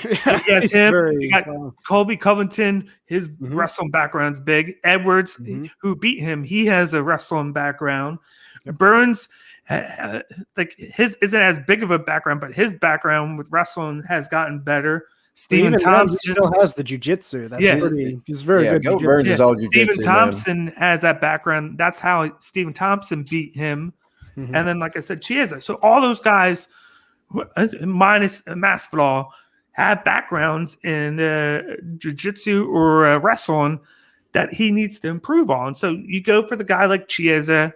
Yeah, that's his primary focus, is that. You won't have to worry too much about his striking, in my opinion. And then if you can get through that and then do well with the defense on that end, then you've proven, hey, I've improved on what I need to improve. Now let me go up against Edwards. Like, I don't even need to go up against Thompson, because maybe Thompson will have a fight booked. I could go up against Edwards because Masvidal is just fighting Usman now. And if I could get past that, like, I've already beaten this wrestler, and then I go and beat one of the guys that beat me in Edwards, who's ranked number 3 now. And maybe I can talk to you about getting a title shot. Right. I'd want to see him do like a jiu-jitsu guy first, because that was his Achilles heel when he fought Thompson, was the jiu-jitsu stuff. So I'd like to see him prove like, okay, see, I've done the ground fighting stuff, and then address like wrestling issues. Yeah. Because if he went Thompson and then Edwards, he addresses the jiu-jitsu first, And then Edwards, from what I remember, he has a pretty decent wrestling pedigree as well. Yeah. So then he would kind of be able to address them in order. Because right now I feel like people are like, okay, yeah, so he can do the punches real well and he can slip in the submissions. But what about when the other guy knows how to do submissions too? So maybe instead of Edwards, do Burns. I think that would be a little bit too much for him to handle. Burns is very good if you let him. That's why Usman would not go to the ground with him. He's like, nope, I know how that's going to go. Well, at that point, you kind of have to do one or the other, because you're getting up there where you're minimizing, unless you take somebody below you. Right. If he wants to move up, it's like Masvidal. He's ranked 4. He's mainly a striker. He's going to exchange with you. Mm-hmm. Thompson, we don't know what he's doing. Then you got Edwards, Burns, and Covington. And Luque and Burns are best friends, so they're not going to fight each other unless it's for a title. They've already said. Okay. We've seen a lot different lately with that. Like if it's his chance to get to the title, he'll do it. Like he's not going to be like, oh, they're giving him a number 1 contender fight with Burns. He's not going to say no. I think he might want to be like, I think he might want kind of the same arrangement that Edwards had with the Muhammad fight, where he's like, all right, if I win X number of fights, I'm like guaranteed a title shot. I think maybe he'd do it if that was the case. Like if Burns and I forgot who we were even talking about for a second. Luque came to the table and they said like, okay, whoever wins this fight gets a shot at Usman. I think maybe they might be like, okay, this might be something we can do. You know what I mean? But then maybe by that time, with him wanting like a guy in the like in the top 5 right now, maybe that time things will get shaken up a little bit, because you're gonna have Usman fighting Masvidal. Mm-hmm. Right now you got what's his name, Neil Magny, who is 9. He's fighting. He's fighting Chimov in July, which would be a move up to top 10 for Chimov if he was able to win that. He's a whole different beast in himself that could present. That dude's a killer for these guys. You got Sean Brady at 14, who is moving on up. Then, like we said before, we got Bilal Muhammad, who got eye poked. Yeah. I like that fight too. I like Luque versus Bilal. That would be. You got 3-4 guys that are moving on up in the division that could present challenges for everybody, which is nice. They're starting to build something. It's crazy. Like Woodley's probably going to get knocked off, so it's going to be moving people up, and then you still have Robbie Lawler ranked number 15 right now, and I don't even know what's up with him. And I don't know if you saw on Twitter. I saw, because everybody says Tyron doesn't deserve another fight. If they made Tyron Woodley versus Robbie Lawler, I'd be in. Because then there would just be 2 guys at the end of the road retired after the fight. I would be okay with that fight, and no takedowns. No takedowns. So not an MMA fight then. No. So, but I'm interested to see what happens with like all the aftermath of all this, right? Because they need to get Covington and Thompson and Chiesa booked. I wish they get Covington and Chiesa booked. I mean, there's a lot of heat in that one. Chiesa wants that fight really, really, really bad. Which one? Chiesa and Covington. Well, he just used that because he knew at the time when Trump was losing the presidency, he used that platform to his advantage to try and shoot his way up, and then nothing materialized from it. But if he was given it, he wouldn't shy away from it. But I want to see these guys get booked so we can have like a clearer cut picture of the top, because Covington's sitting at number 1, and for like the past 6 months since he dominated Woodley, he's been waiting for a title shot, and then you go give a guy like Masvidal the title shot, who's hasn't fought since then, who's ranked number 4, and then Burns fought and lost. Edwards was a couple weeks ago with the eye poke. There's been some craziness going on in this division, and I think they just need to like start booking people and then getting things materialized so Right. there's a clearer picture because you got these 3-4 guys that are moving up, like I said, from Right. the 10 to 15 range that are coming in hot, and then they're Right. going to want to bang with all these guys, and you Right. want there to be like a shuffle effect of after these fights, we can Yeah. incorporate these guys into more matchups to Yeah. keep this division. Let's see. I think that's the fluid. thing is like the welterweight division is in flux right now, and it seems like most of the action is actually happening below the top 5 Yes. spots because they're trying to consolidate who's the top of those spots. Because right now it's like you got Usman basically ruling over the top 5. He's basically beaten everybody except Thompson. I don't think they've fought, have they? He I hasn't don't fought know. Leon. He hasn't fought. Oh, So no, that's no, the no, only he fought guy. Leon. Yeah. I'm sorry. Yeah, he did fight Leon. Yeah. So Yeah. he basically just rules over the top 5 of the division. And then everybody's like, well, who's left for Usman to fight? Well, there's your answer. It's in the bottom of the 10. You know, whoever with the best of those guys will hopefully move up. And now there's new fighters to challenge Usman and give him different problems because we've already seen the results of pretty much everybody except Thompson in those top 5 spots. So I think it's at this point it'd be old news. You know what I mean? So I think they're just trying to fast track those bottom 10 and be like, all right, well, how will they do? You know what I mean? I think in that division, Sean Brady is like a silent He's a sleeper. contender on the rise because no one talks about him as much because of him being on the prelims, but he's really dominant on the ground, like the way he gets guys to the ground and then just dominates. And he presents like a whole different challenge with the wrestling background that some of the other guys. He's a little bit heavier too. He's on the heavier side of the division where like I don't even think he has to cut that much. I think he cuts, but a little bit more. But he's a little bit on the heavier side where he can use his weight to his advantage. But I really like him. He probably needs like a couple more fights though, like before he breaks into the top 10. He's 14 now, but I'm waiting for them. Like I could see them like if Muhammad doesn't get Edwards the rematch, I could see Muhammad against Brady being booked to see who can cut it to get into that top 10 because they're both. I think Muhammad would want a higher fight, though. I think he wouldn't want to fight down. I think I mean, he wanted to go after Edwards because it's like, well, okay, but even if he lost, let's say that. Yes. Right, but like let's say he had even lost that fight and it wasn't like an eye poke thing, it still would have been like, well, I mean, he can stand with the top 3 contender. Like if he put on a good performance, there would be a case for like, all right, maybe not top 5, but what about like bottom 10? You know, something like that, like maybe a number 8, number 9 fight, and it still moves him up either way. Yeah. So I mean, that gift, I think he was trying to capitalize on, but you know, eye poke, so that fucking sucks. Because you got Magny's who's being booked already. So do you book him with Damian Maia, who's at number 8? Do you book him? Go up high, book him with. I haven't even thought about that. Like Damian Maia, I was like, he hasn't had a fight in a lot. His last fight was against Ben Askren. I mean, is he officially retired? Why is he still in the rankings? Fuck it, give it to Muhammad then. Let him take that spot. Know? Be like, get the fuck out of here. or do you put him up against Michael Chiesa, where you give him another gift because of the eye poke, and then Chiesa's not fighting because he's trying to call out people who's not answering him. So like, or we could get Tyron Woodley and Damian Maia again. Oh, gee.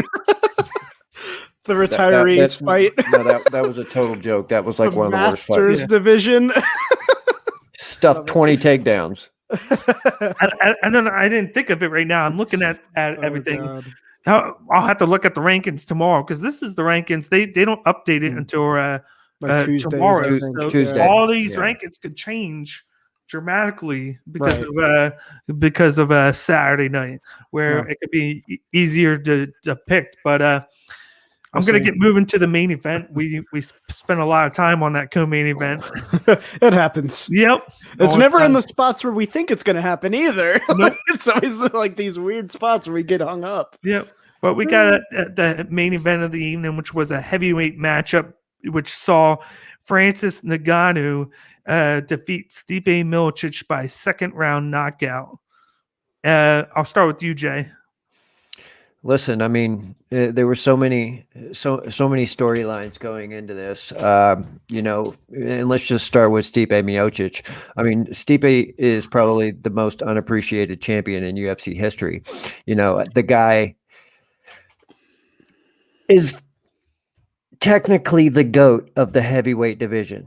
And coming into this fight, he's still an underdog. This is the fourth time that he's been an underdog going into a championship fight. Mhm. That's one storyline. I mean, Stipe has done everything right. And he's an American hero. He's a heavyweight champion. He embodies every single aspect of what a champion is. And, coming into this fight, not a lot of people, were giving Stipe a chance, which confuses me a lot because people forget that in 2018, in the first fight between Francis Ngannou and Stipe Miocic dominated Francis Ngannou. Mhm. Now, here we are, 3 years later, and we have this rematch, and it's basically kind of deja vu a little bit because we're kind of going into it the same way. Stipe Miocic is the slight underdog to Francis Ngannou, which confused a lot of people. Now let's move over to Francis. I mean, Francis, it's hard not to love his story. I mean, the guy grew up in Cameroon, working in the salt mines. He left Cameroon to try to make his way to Spain. It took him a year to get there, but in that time, he was sent back to I believe what it was, the Sahara. Oh yeah. Each time that he tried to go to Spain, they'd send him back to the Sahara, literally to die. But he did find his way into Spain, and then he found his way into Paris, where he was basically homeless. He was living in a garage, and he walked into an MMA. Well, I wouldn't say he walked into a gym, wanting to be a boxer. I can only imagine being the coach in that gym and seeing this monster walk through the door. Money. That's Right. all you see. Yeah, that's all you see is just dollar bills. You see money signs. When this guy come in, when Francis debuted in the UFC, the guy was just a world beater. I mean, in his first fight, against Curtis Blades, that was a doctor stoppage, but every fight after that, I mean, Francis was just a destroyer. But when he came into that Stipe Miocic fight in 2018, he wasn't a complete mixed martial artist. All he knew to do was to, be aggressive. Don't respect anybody. I'm going to knock you out. And he went into that fight with Stipe Miocic 3 years ago with that mentality. Because, I mean, that's exactly what he tried to do in the first round of that matchup. And, he tired himself out. And then once he tired himself out, Stipe, found the key to beat Ngannou, and that's to take him down. The reason he was able to take him down back then is because Francis had never trained in wrestling. They said after that fight, they didn't even train in wrestling, which that baffled me. I mean, I know he's only had like a few years of MMA training, but he's never wrestled. Mm-hmm. That's showing confidence in your hands. You got to have a lot of freaking confidence in your hands to fight in the UFC and say, I don't need to wrestle. But that was his undoing. But that kind of began Stipe's legacy. I believe that was the fight that he broke that was the fight that he broke the record to become the greatest heavyweight of all time. Unfortunately, over the course of the next 3 years, we had to deal with Stipe Miocic and Daniel Cormier and their trilogy, which was an amazing trilogy. Mm-hmm. But in that 3 years, we also had Francis Ngannou. Francis Ngannou, after that Stipe Miocic fight, came out changed. He was a totally different person. I mean, we don't even need to talk about the Derek Lewis fight because that was absolutely the worst fight in UFC history. And people wondered if Francis Ngannou was done. Not done, but if he was ever going to be the same. So, when he came into that Curtis Blades fight and finished Curtis Blades in the first round and said, I'm back, he was back. he hasn't had a fight. I think his longest fight outside of, I think it was Junior Dos Santos. I think it was a little over a minute, but he's had 4 straight first round knockouts. Mhm. He's been utterly dominant again. And we look at him and we see, that Francis is back. But what version of Francis is back? Because we haven't gotten to see if he's worked on his wrestling, if he's done anything other than just boxing. And that's been that was the big question going into that fight. Francis Ngannou changed camps. He moved over to Extreme Couture and working with Eric Nixix and Dewey Cooper, and and I believe that is the right place for him, but we still haven't been able to see his wrestling. So we didn't know how this was going to play out. So going into this fight, that was the big question. Now let's get into the fight. I mean, man, I can't even begin to tell you how freaking nervous I was at the beginning of this fight. I mean, there's just something about, I know they always say it's just something about a championship fight. It's just something about a heavyweight championship fight that just gives me chills a lot more. And especially when it's Francis Ngannou. Francis, honestly, he's been my favorite fighter to watch over the past 3 years. Even when he lost, I've always been a Francis Ngannou fan, but over the past 3 years, he's become my favorite fighter to watch. And I'm not saying that to kiss his ass or anything like that. But here we are 3 years later. Kind of feels like deja vu. The bell rings and we get a complete 180. Francis is patient. Francis is picking his shots. Francis is throwing leg kicks. I'm talking brutal leg kicks. Like that head kick that he landed on Stipe Miocic. I was like, oh my God. But you knew eventually Stipe was gonna try to take him down. And that's when the questions were going to be asked. How is Francis going to respond? Stipe went for that single leg. He went in, and what did Francis do?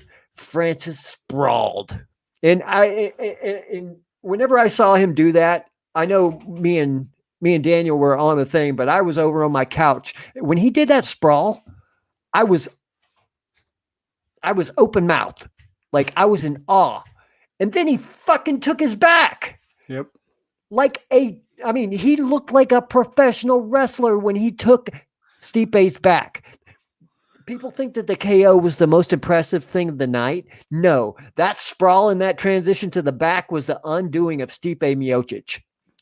Because once he took Stipe's back and started landing those bombs, when they stood back up, I saw Stipe look at Francis, and Stipe was lost.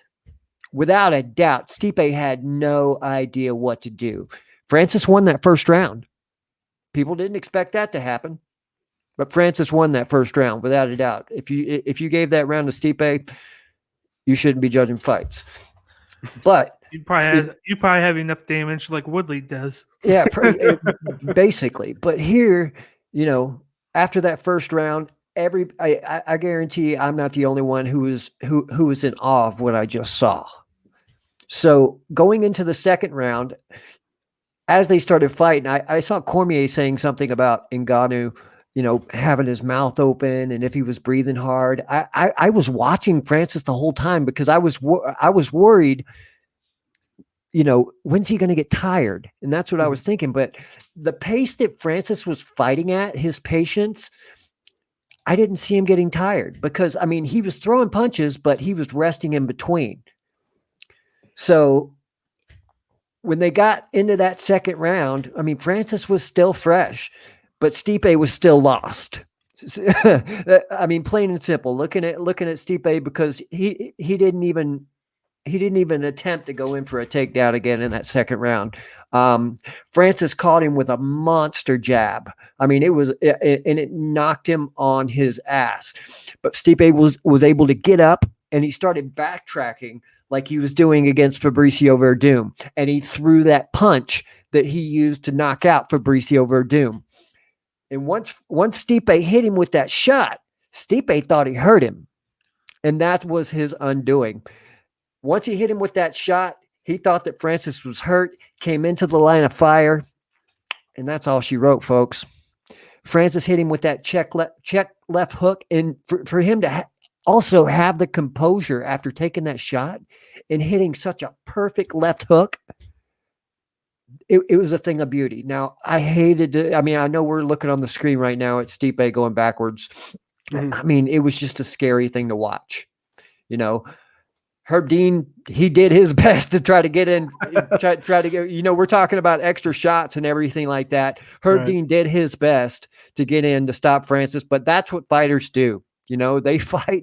But so when that last hammer fist hit, but when it happened, I was like everyone else. I mean, even with the respect that I have for Stipe, I was so happy for Francis. I mean, because you cannot talk about a better story in the UFC. This guy is literally the scariest man on the planet. He is literally the baddest man on the planet. I know they throw those words around. He is the baddest motherfucker on this planet, without a doubt. And he's the nicest guy in the world too. So I know I kind of I kind of, you know, rambled on there, but there was just so much to say about this fight. You know, as far as Stipe, as far as Francis, you know, Stipe, he's the GOAT. He's the GOAT. You can't take that away from him. But, you know, all good things come to an end, and it couldn't come to a better, and it couldn't have come to a better end for a better person. Francis Ngannou is an amazing human being. I'm just happy for him, man. I'm so happy for him. You know, I'm not going to begin to talk about the John Jones stuff or anything like that. You know, I'm just happy for Francis right now. If anyone deserves to be champion, it's him. He showed everybody that he is becoming a complete mixed martial artist. And we all saw that. And, you know, he got his hand raised. And when he got on the mic with Joe Rogan and said the same words with Joe Rogan at the same time, world heavyweight champion of the world. Yeah. I just got chills. Congrats to Francis. Congrats to Stipe for being an amazing champion. You know, I'm excited. It's the Tyson effect. There's no other way to put it, you know. But, you know, I know I was a little drawn out there, but I had a lot to say about this fight. That's how happy I am for Francis, and I'm just excited to see what's next, man. And now you have the privilege of going on after that, Miles. No, that's fine. I actually have a slightly different perspective on all of this. I had heard about sort of the backgrounds going into this fight of both fighters, and I guess I was expecting a different fight than the one I got. The one I got was good. Don't get me wrong. It was just very like, oh, fuck, it's that kind of party, huh? Like, you know what I mean?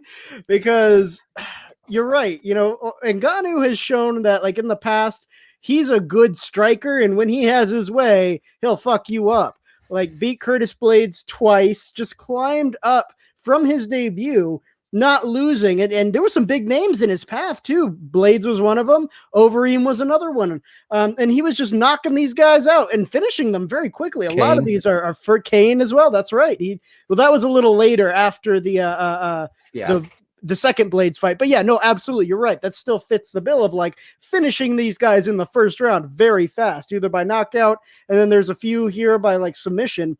But he was very dominant. And then he hit the Stipe fight and then the Lewis fight, which is trash. But it showed his weakness as a fighter. It was like, all right, so he can stand and bang, but when you try to, get Ngannou to do the grappling thing, that's his Achilles heel. And, not only that, the gas tank was an issue in the Stipe fight too. Like you were mentioning, the commentators, everybody was wondering, well, when's he going to get tired? Because you can be the heaviest puncher on the planet. If you have no gas left in the tank, it doesn't mean anything. You know what I mean? So I think what ended up happening is after the first Stipe fight, he made some changes. Like you said, he changed the training camps, but I think he also changed like what he would expect out of himself during training, because you can have a really good trainer, but if the fighter's not on the same wavelength as the trainer, the training's only half as effective. You know, it's like, I remember I tried to train a friend of mine who went into the military, and at the time I was doing like some different stuff. This was years and years ago before I got into combatives, and the training method I was using, they really didn't have their heart in it, because they wanted to like I was teaching hand-to-hand stuff, but they wanted to learn about knives and guns and stuff. And I was like, well, you got to get the hand-to-hand stuff before you can get to the knife stuff. But whenever I teach hand-to-hand stuff, they just kind of be going through the motions. You know what I mean?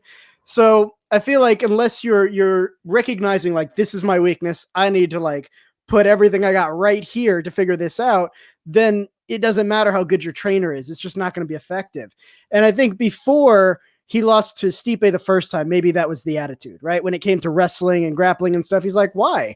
I'm super big. I have these really powerful punches. I'll just punch him in the face and that'll be it, you know? And then the Stipe fight happened. He's like, all right, I get it. Like, I understand why I had an error in thinking there. And even though we didn't see it a whole lot, like Velasquez was a knockout, Dos Santos was a knockout, Rosenstruck knockout, all knockout. We didn't see a lot of the grappling, but I think he was quietly behind the scenes honing that blade more than any of the others. He was like, yeah, I got to maintain the striking, but I've already proved that's an effective tool. Now I need to develop the rest of my game, the part that I didn't think was important before, but he internalized the lesson from the first Stipe fight. And that's what we saw in this fight. Like you said, with that sprawl and that scoot around, shoot, if you hadn't told me he wasn't a grappler, I would have thought he was a Brazilian Jiu-Jitsu guy the way he did that. You know what I mean? Very clean, especially for a guy who's not supposed to know how to do that. That takes some practice. You know what I mean? Especially cutting the angle before they can tie up a leg, and then you got to go through a whole getting their arms off and, you know, trying to set different things up. But he showed that, yes, I've been working on that. Now, the other end with Stipe, you know, Stipe talked a lot in the lead up to this, you know, the road to the UFC stuff. And he's like, yeah, I'm the underdog. I've been the underdog 4 times. I'm going to win again because I won the first time. Not a big deal. I already have this figured out.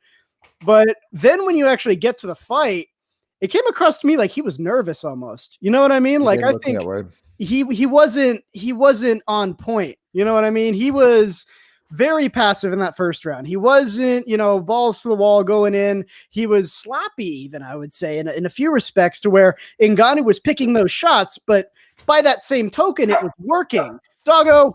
But I think Stipe, his guard just wasn't attuned the way it should have been against a guy like Ngannou. Like, if you know you're going to fight Ngannou, you're going to be doing some heavy guard work, some heavy transition work into your clinch, into your takedowns, the part that you think is like the key to the victory, right? But it seemed like that first part of the fight, that first round, he was just like, I don't know what he was doing. He was just eating punches and trying to trade, but it was wildly unsuccessful. And you could see it on his face. It's like, what the fuck? Like, but even before that, it felt like he was just, something was off. Something was out of place. And then you get into that second round, and that just further confirmed my suspicions, because like, you had the trading, and then they went to the ground and he got back up, and then he was like, all right, it's time to turn it on. Stipe is historically kind of a slower starter than most, you know, he builds up steam as the fight goes on. And that exchange that led to the knockout, that at that point he threw that punch, because then he's like, ooh, all right, yeah, this is I'm in it now. This is my opportunity. But he didn't even register that Ngannou like wasn't even. He was just like, okay, I got punched in the face. That's fine. And then he just exchanged with another heavy shot, and that was it. But I feel like as a champion, as like, mind you, one of the best champions who's ever ruled the division. Normally, if Stipe was in like, you know, normal Stipe mode, he would have recognized that, man, that shot didn't do shit. Better, you know, back out a little, recuperate, make sure I don't get overwhelmed with volume or power, and then, you know, find a different angle to try to approach this, work it into a clinch or into a takedown position, especially if you think that's the key to winning this fight. But instead, he just got way overzealous. It was a very like, it felt like a mistake he would have made way earlier in his career, not at this point. You know what I mean? And it was a great showing for Ngannou to show like, hey, I've come a long way. I absolutely deserve this title. I've worked super fucking hard for it. And I've developed way, way differently than anybody thought I would, especially when they thought, oh, this guy's done if he can't grapple. He's like, all right, I'll learn to grapple then. That was his statement here. Now, am I ready to sleep on Stipe quite yet? I don't know. Don't count him out just yet, because I'm looking through all of his UFC fights here, at least the ones I found on record. But every time he's been beaten, he's come back and proved like, no, I can actually win against this guy. Like Cormier beat him twice after his initial loss. Who was the other guy he lost against here? Oh, Struve. It was Dos Santos. Well, yeah, as well. No, he didn't fight Struve again, but that was a one and done. But Dos Santos was the one where he lost initially, changed some things. Then in 211, he came back for the win. So that's kind of his move. It seems like is when he loses, there's a learning curve there. There's like, okay. Because I think what happened with Stipe, he was fighting Ngannou from the first fight, not the one from this fight. I think he made the mistake of underestimating the amount of growth that Ngannou would go through. But if the trend continues, then he's like, okay, Ngannou's not the same guy he was in that first fight. He's made a lot of adjustments. I need to make adjustments too. Whatever that needs to be. Maybe it's a confidence thing. I personally think it's probably, dealing with the big heavy power punches that Ngannou has.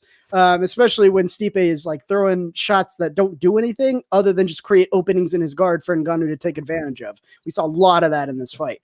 So I think that if Stipe is going to learn from this fight, I think he's going to be working on all the things that kind of didn't go right in this fight and trying to develop a plan to, come back and do a win. And I think they're probably going to want to do a Stipe and Ngannou too. I mean, just in terms of how much hype this first one had. And then, Ngannou won one Stipe won one, Ngannou won one. Now we got to see who's going to win the third one, It's best 2 out of 3. So I think I would expect that's probably something that's going to happen. I'm not sure how soon, because Ngannou just got the title. I think there's other people in that division who maybe deserve a shot. Like I really like Cyril Gane as a title contender. Like he's a younger guy. He doesn't have a lot of experience yet, but he's definitely someone to watch out for in that division. He's got a lot of skills that I think would be problematic for a lot of these fighters. Do I think he could be an Ngannou yet? I mean, he's got great mobility for his size, especially in that division. He's got a decent amount of power. He's got a great grappling background, but I mean, I don't know if he'd be able to stand with Ngannou necessarily because of how much Ngannou has grown. You know what I mean? Former training partners too, so they know each other. Interesting. So that might be an interesting one to see, kind of like the Burns-Usman fight, Right? Big brother versus little brother sort of thing. So I think that would be a really cool fight to see a little bit later down the road. Give Cyril Gane some time to build up his resume a little more, get more experience against some of these other guys in the top 5. Let him kind of, he's already at number 4 now. I know, but like a Curtis Blades would be a good spot first. Like Curtis Blades is very similar to him in a lot of the areas where they're both very strong. So I think that would be a good first test. It's like, all right, let's see how you do against Blades, because Blades could not contend with Ngannou. And one of those was before Ngannou even grew to the point that he has now. The second Curtis Blades fight was like more new Ngannou style. So if he can't beat Curtis Blades now, I know MMA math doesn't necessarily work, but I think Curtis Blades is a good kind of benchmark for Cyril Gane to see like, all right, how can I do? And it kind of extrapolate out to an Ngannou Gane fight, or that's what I was looking for. Now Stipe, I think probably just needs to get back in the gym and work on some things. I don't think he's probably necessarily going to have to fight for the rematch. I don't think they're necessarily going to have him go through like a Derek Lewis or even like a Cyril Gane fight to get that title fight. I think people are hungry to see how this trilogy ends. So, I mean, I'm not counting him out yet because of his history of losing and then learning from that and coming back strong. So I just want to see the third fight. And I think they're both great fighters, by the way. They both are amazing. You got Stipe, who's like undisputedly one of the best heavyweights in history. And then Ngannou, given the opportunity, could do just as well. Like the guy is really good, and how much he's willing to work and grow from his failures, nobody's disputing that anymore, right? So regardless of the outcome of the next Ngannou-Stipe fight, Ngannou-Stipe 3, I think either way, we're gonna have a really, like, that heavyweight title is gonna be locked down for a while. You know what I mean? If Stipe can figure out what he did wrong and beat Ngannou, the new Ngannou we're seeing, and if in the Stipe Ngannou fight 3, I'm anticipating a lot of like very technical wrestling, maybe some ground stuff, as well as like the standing punching. But that's the question is how much has Ngannou grown on the ground? We only saw a little bit of it, but it looks like a lot. So that would be an interesting test to see, against like Stipe, who is a very heavy wrestling background. He's got his way around the ground as well, like in jiu-jitsu stuff. That I think would be a good way for Ngannou to showcase just how much depth of knowledge he's gained when it comes to the grappling stuff. But either way, like I said, I think whoever wins that would have that division on lockdown, with the exception of maybe Cyril Gane being like a problem here in the near future. Yeah, I'm going to present like a third opinion of this. And it's something that neither of you guys mentioned, was not only did he move, and Francis Ngannou move gyms, but then he also had Kamaru Usman in his corner. That was huge.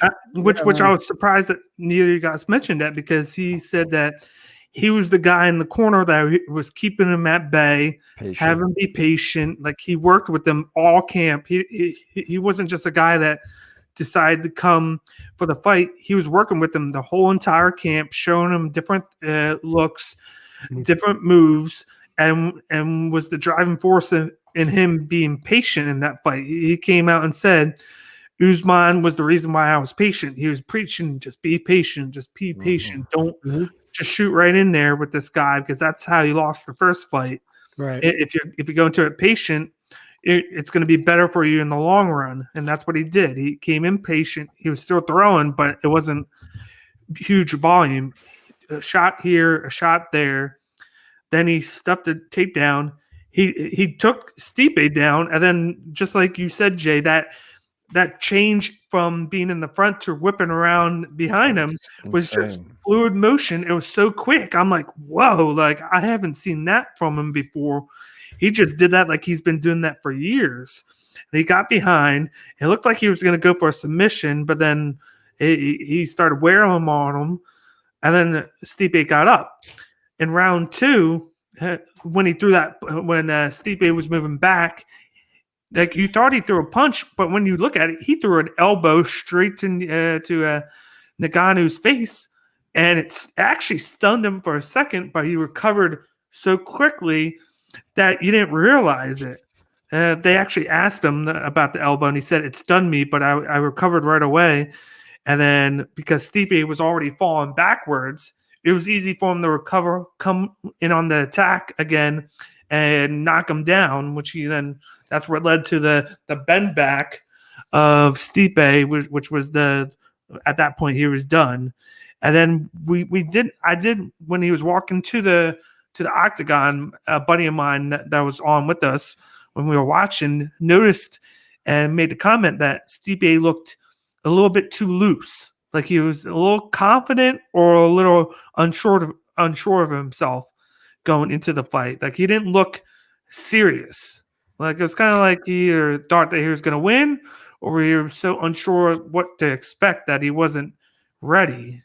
And he is the kind of fighter that will correct himself when he loses. But I think the one problem with him is he's only been fighting once a year. So it's not like he's losing, then he goes and gets booked 3 months from now, where it's not going to be too long of a layoff for him.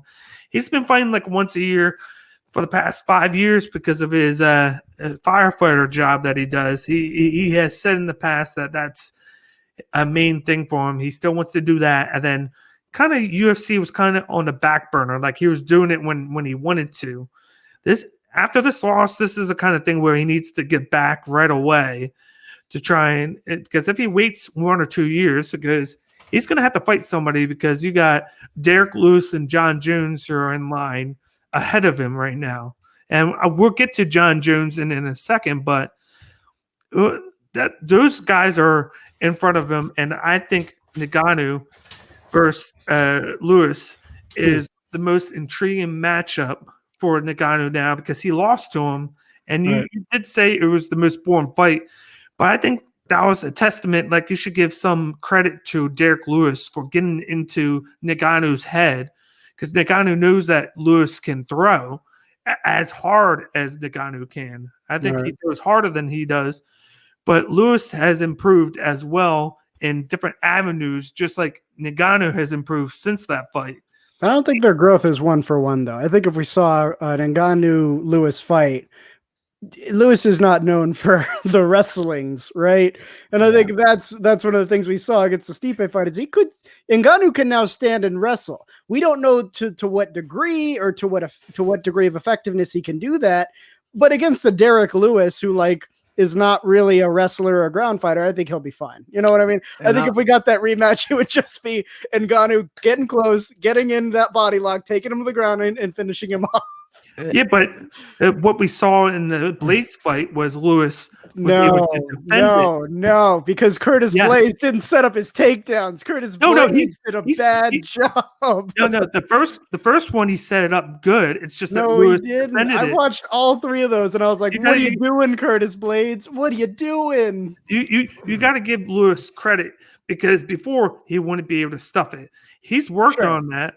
He's also, we've said, Lewis was basically fat. He was fat, and then he was overweight, and he couldn't last. He's cut weight. He's got a nutritionist. He has been doing a really good job. And he's added leg kicks, just like we saw Ngannou add leg kicks. Right. He's added stuff to his repertoire to get better. And he even said, he was like, I prepared for that Blades fight, just stop the takedowns, and then I was going to pick.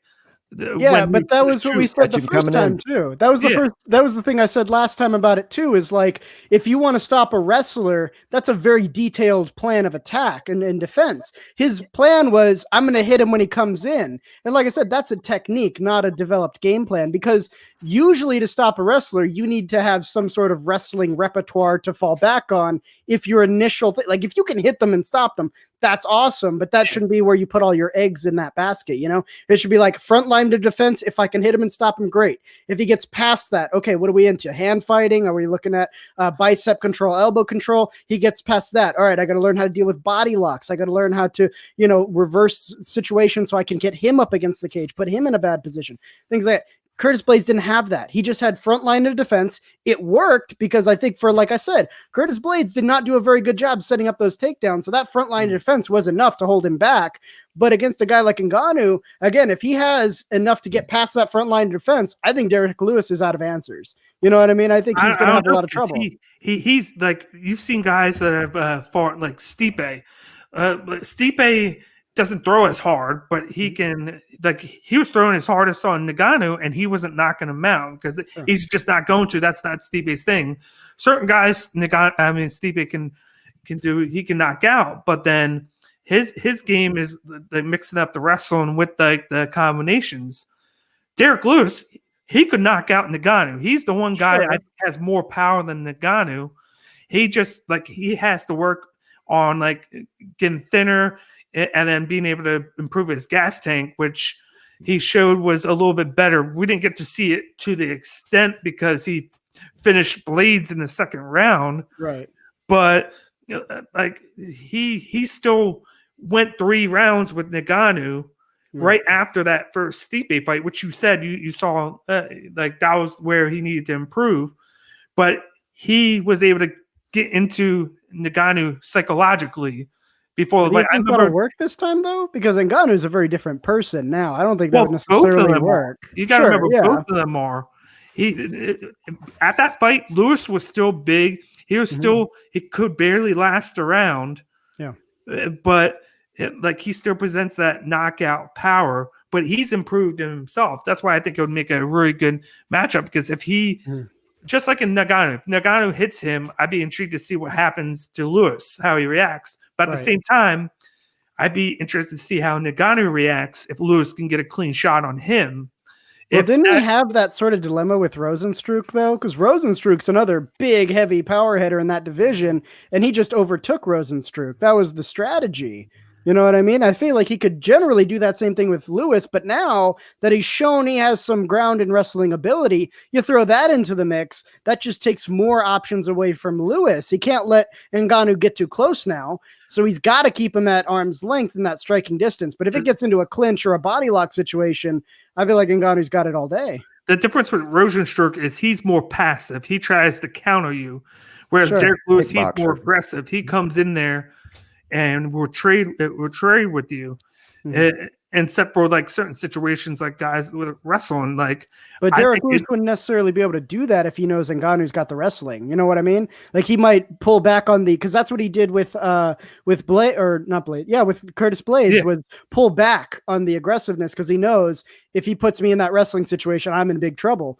And I think he's probably going to have that same attitude if he goes up against Ngannou. So it's not necessarily the aggression is going to help win him the day.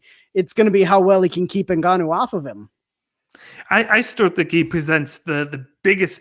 Well, I do think Gane presents a big challenge, but I still think Lewis.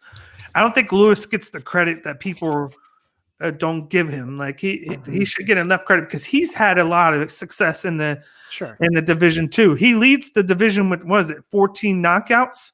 No, he's very good. Absolutely, in the heavyweight division, and he's gotten better every fight. Like he improves little by little. And then he lost. He improved on that. Like he's always been weak against the wrestlers. He went and then beat Blades, which we did. Like you did say, like it was because of his how he set up the takedowns. But he did weather the storm, and then win that fight by knockout, like crazy knockout, how it was. And he earned this, and then we're going to talk about it in a second. Like I was going to leave that for last, but now I'm going to do that right away. Well, actually, now that we're talking about let me say. Oh, go ahead. I was going to say, I want to say one last thing about Stipe. I know, everybody's starting to wonder, like, what's next for Stipe. Stipe's 39 years old. I mean, he's not no spring chicken in the heavyweight division, and I don't think he has anything else to prove. If he's going to get his rematch, he's going to be waiting a long time.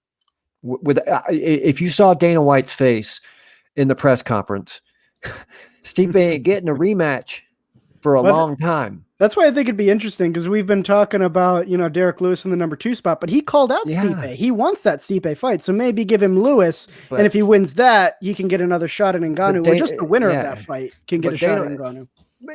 Well, listen, I posted on Twitter the other day. I mean, you've seen so many champions, Tyron Woodley is a prime example who were the best in their divisions. And then after they lost the belt, they went on losing streaks. Not saying that Stipe is going to do that. Sure. I'm not saying he's going to do that. I don't want to see that happen. Well, he did already lose it, and he gained it back. Right. Exactly. And like you said, but you have to think about those wars with Daniel Cormier. Those were brutal fights. Before that Daniel Cormier fight, he had to deal with Ngannou, and now he just dealt with Ngannou again. I mean, listen, man. If Stipe today said, that's it for me, I think I'd be incredibly happy with that because I mean, like DC, DC, even though he went out with a loss, he went out legendary. When these fighters come back after losing the title and, Barral, Silva, but they started losing so many fights that they lost their mystique. I don't want Stipe. Stipe embodies a champion. He embodies what a champion is. And I don't want him to lose any of that. So if he wants to come back for a rematch, great. But, I'd like to see him, probably hang it up right now, just because of that. Because I respect Stipe so much, and like I said, he embodies a champion, and I don't want him to lose that mystique. I think with him, he could still fight, but because of how often he doesn't fight, like he only fights once a year, whereas some of these guys fight 2-3 times. And he won't get a fight for another year. I think that's what kills him is how he only takes one fight a year instead of the 2. Like if he was able to fight more within a year, he'd be okay. He'd be more fresh. But because he's only doing once a year, he's idle too much. And if he's going to fight Ngannou again, I mean, you have to. Nobody said anything about this either. In that first fight, Ngannou weighed about 250 something pounds. I think Stipe was 240 something pounds. In this fight, Stipe was 230. Francis was 260. When that sprawl came, I think that sprawl stops any wrestler. You got that 265-pound man on your back and him pushing your head into the mat like a trash compactor. I don't see anybody beating this version of Francis, not even John Jones. I know we're about to talk about it, but I don't even see, John Jones, I just don't see it. I don't. I think this version of Francis is going to be a world beater. Now, the thing is, I think Stipe isn't done. I'm looking at some stuff he put up online from his social media. And the general gist of it is like, I lost. It happens. I'm going to try to learn from it. But he's already saying about like, I'm going to improve from it and come back more prepared next time. I deviated from the game plan. I felt great going into the second round. I saw it was beginning to go as planned. I don't know how he thought that's what was going on, but he was getting very winded, and I came in overzealous and unprotected. I wasn't in good posture to take the hit. He saw the opening, and I did what any fighter would have done. That was my error, and I accept that. It won't happen again. Lastly, I'd like to congratulate Ngannou and his team for the victory, so on and so forth. Basically, he's saying, like, okay, I took the loss, but I'm not done yet. I'm still gunning for getting my belt back. So I think, in my opinion, was just an opinion based on my respect for Stipe and what. Oh sure, I get where you're coming from. Yeah. I get where you're coming from, absolutely. But I mean.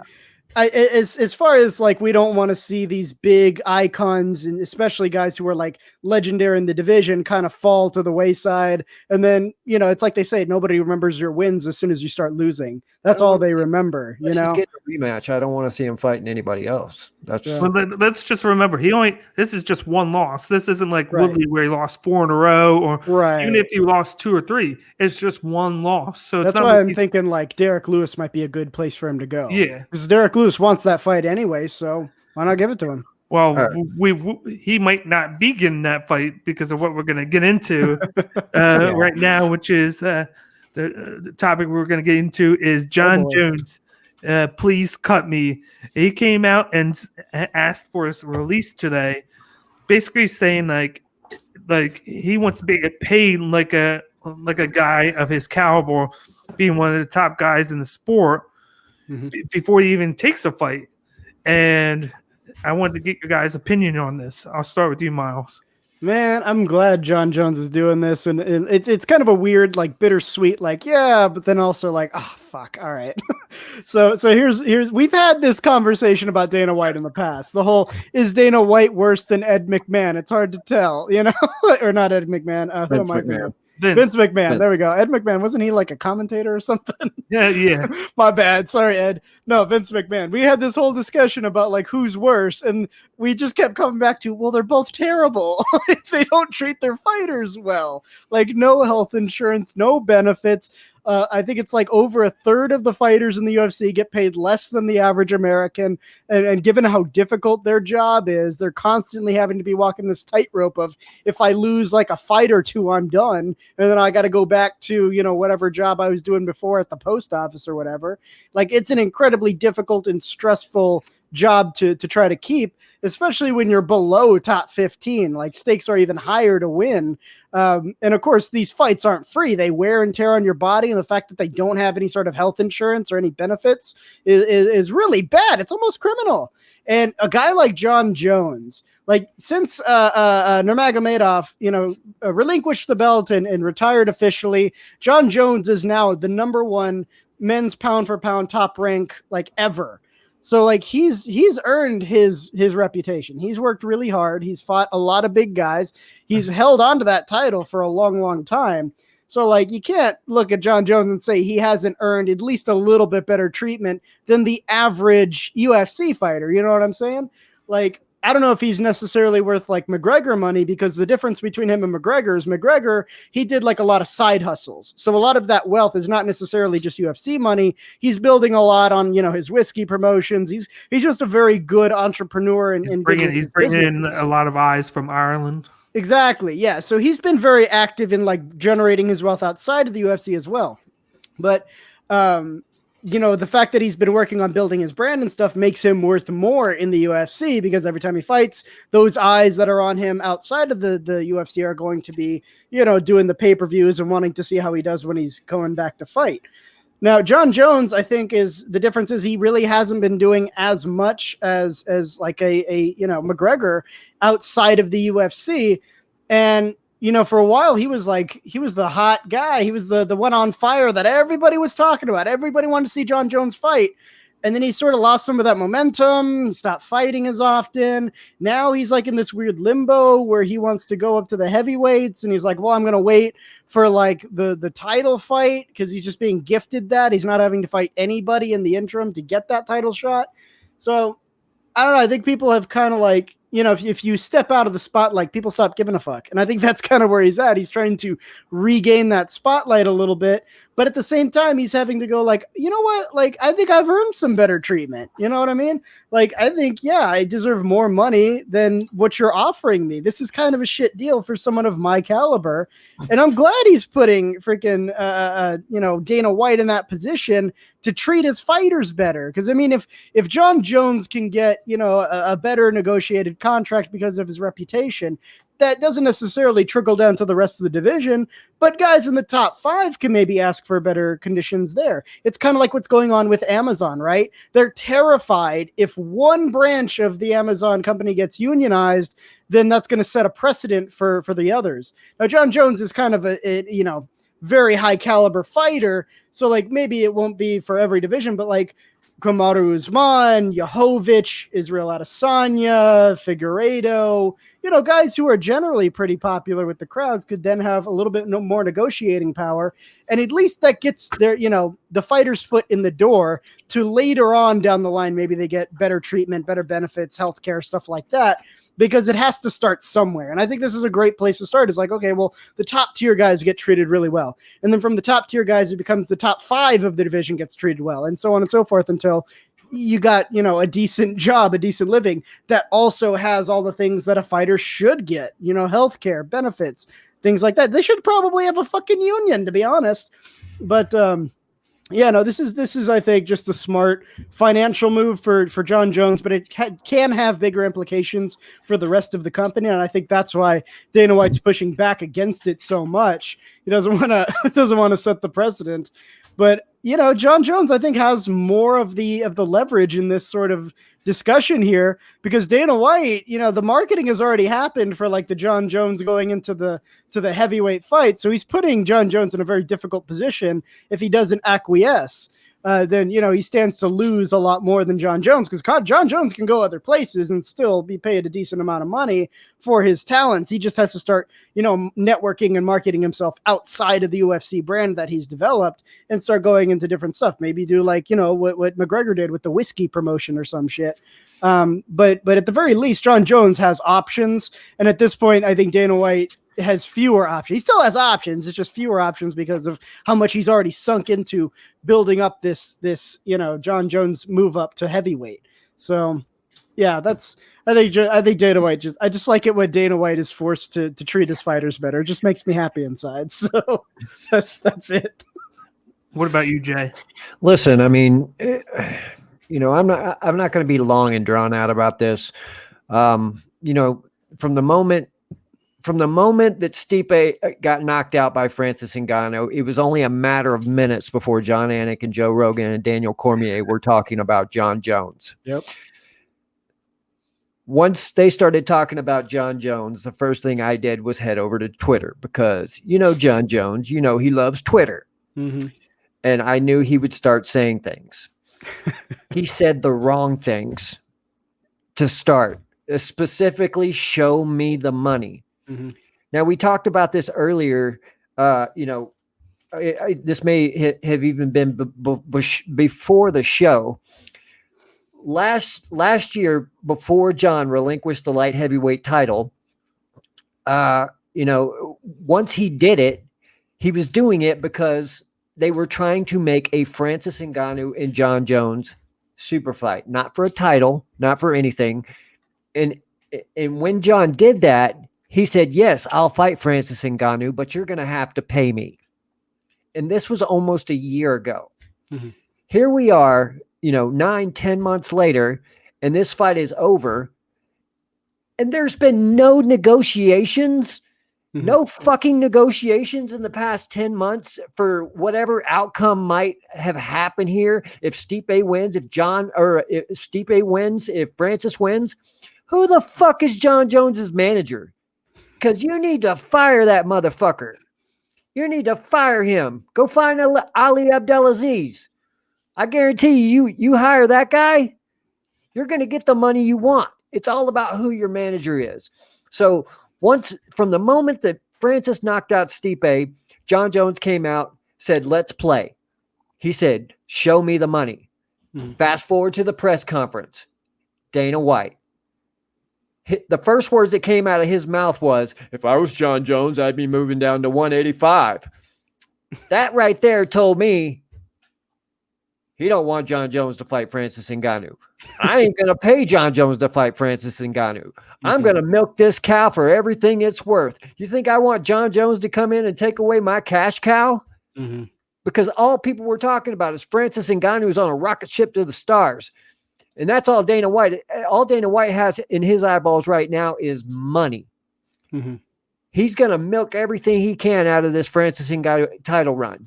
So John Jones coming out and saying, show me the money. The negotiations should have been done a long time ago. Right. A long, long time ago. They had 10 months to figure this out. Now the fight's over and we figure out they haven't even talked in the past 10 months. This is absolute fucking horseshit. This just makes the sport that we love so much look shitty. If anyone deserves to be paid in the UFC, it's John Jones. I'm not a John Jones fan. You know, I respect his body of work. I still think he's the greatest mixed martial artist of all time, barring, you know, the PEDs and everything. I think he's proven himself past that, you know, pictograms, whatever. Listen, John Jones, 15 title defenses. Can you think of any in other combat sports who have that many title defenses? Canelo, Mayweather, guys who get fucking paid for winning. Yeah.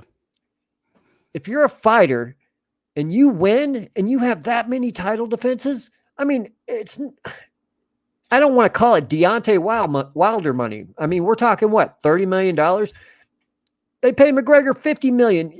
I get it. I get it. Conor, he runs his mouth. He sells the fight. Listen, what should sell it for John Jones is he deserves it. He absolutely fucking deserves it. And I blame his manager.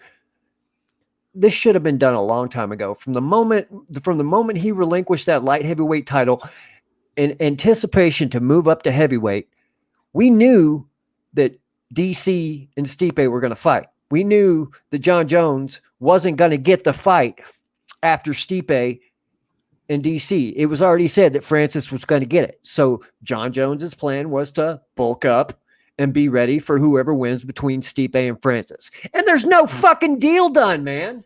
I'm sorry. I don't mean to get angry about this, but this is just stupid. Yeah. And now we're at risk. You have the best mixed martial artist in the world. He's going to go on a drunken bender and now have a car crash. And I mean, just based looking at what I see on Twitter and John Jones's history, this just says he's going to do something stupid. Watch. I mean, but at that point in time, it's like, wouldn't that be on him and not Dana it White? would. Like, No, it would. You're totally right. But because with me, it's like as a business, you can't plan in advance like that. You can't go 10 months out. Oh, you're guaranteed this, because you don't know what's going to happen in that 10 months. You can say, oh, he's guaranteed this. And then just like that, you could have John Jones get another DUI. What is it? They made the funny, like I saw a thing, like a meme in the past 5-6 years. He has, 3 or 4 fights? And then he has 5 DUIs. He has more DUIs than he has fights. So at some point he's been a liability. And then on top of that, 2 of those 3 fights were questionable victories where he honestly shouldn't have won those fights, but it went his way. because of the judging. Can't use that against them. They got the win. But at the same time, isn't it also like nice of him that he got the gift of, oh, I'm going to move up because I want to challenge myself. And then they give him a title fight right away. Like I hated that they did that for Adesanya, and I hate it now with this because guys like Derek Lewis, guys like Cyril Gane, guys in that aspect who have been in that division the whole time that are moving up, and now they have to hit pause because of a guy like John Jones who decides to fight whenever he wants to fight, moves up a division and automatically gets the title shot. I think he should have to prove, these guys have to prove themselves in the division before they get that title shot, whether it's a work in. I think the mystique of John Jones is very overrated. He's a great fighter, but he's won questionable decisions, and he has made even more bad decisions than he has good. And for him to ask for money when we don't even know how much he's even being made right now. That's true. We don't even know the numbers. So Sure. he could be getting paid that way, and then he could be still asking for more money on top of it. We don't know because 25 to 30 million. Because the money isn't shown. He's not shown this is how much I'm being made. He's just making the point. And then he makes this point right before the new Venom deal is about to launch, where it's going to change the pay structure for all the fighters, where they're going to get paid more from the clothing line. They're going to get paid twice as much as what they did. That's why they went from Reebok to Venom, because it's more fighter friendly, because Reebok was making more off the Reebok deal, whereas this is going to be more fighter friendly and less for the company. Sure. Yeah, so it's going to be favor them, and they're still going to have the pay structure from the fight of the night, the submission of the night, performance of the night. They're still going to have that. And fighters are making more now. He's already said he's worked with that, but it's like you're trying to do too much for a guy that hasn't been active. Whereas, like, you can say what you want about McGregor, but McGregor has, it's a bad thing when McGregor has fought more in the past couple of years than John Jones, and McGregor has only fought, 2-3 times. Sure. He's been more active. Plus, he does stuff on the side, like we said, with proper number 12. He gets the Irish fan base involved. He's always in the media. He's always there. And then he's not being like, pay me more. He knows he's going to get paid more, so he just doesn't say it because he's doing all these extra stuff. John Jones, all he does is he gets in trouble, he wins, and then you see the workout videos of him ranking up to 240. I'm going to make my way up to 250 pounds, bulk up. And then, like you said, he made the thing right after the fight. He was like, pay me. But then he was like, they don't want to see me here. And then Dana White says, if I was John Jones, I'd move down. But then after that, he was like, hey, John Jones, if you want this fight, call me. All you have to do is call me. We'll make it right away. And then that makes me feel like John Jones isn't answering UFC's phone calls. And that just tells me that the UFC already had their offer ready when John Jones called him. Right. So, but it's like there was no negotiation. They gave him a number. They're not budging. Right. Which I think that's what it should be, because they're already giving him a title shot. He hasn't fought, and you can't just always work off of what he's done, because it's just like Anderson Silva. Anderson Silva had that big name, but when it comes down to it, it's what have you done for us lately? And he hasn't done anything for them lately. You can't. Well, I think it's a balance between the two, right? Because fighters in the UFC are not just fighters. What they are, essentially, when you look at it as a corporate structure, they're a product. Well, I mean, in terms of like how the UFC uses them, they're a product, right? They're the ones who bring in the ticket sales. If you have no fighters, UFC is just Dana White in an office with marketing people. That's all UFC is. The minute you take out the fighters, you lose the entire body of the company, and that's how they make money. So when you have a fighter who's built that reputation, that puts butts in seats and sells tickets, that has its own value, right? Like that is an asset that the fighter brings to the company that they wouldn't have otherwise. So like McGregor did a good job of building that on the side as well as in the ring.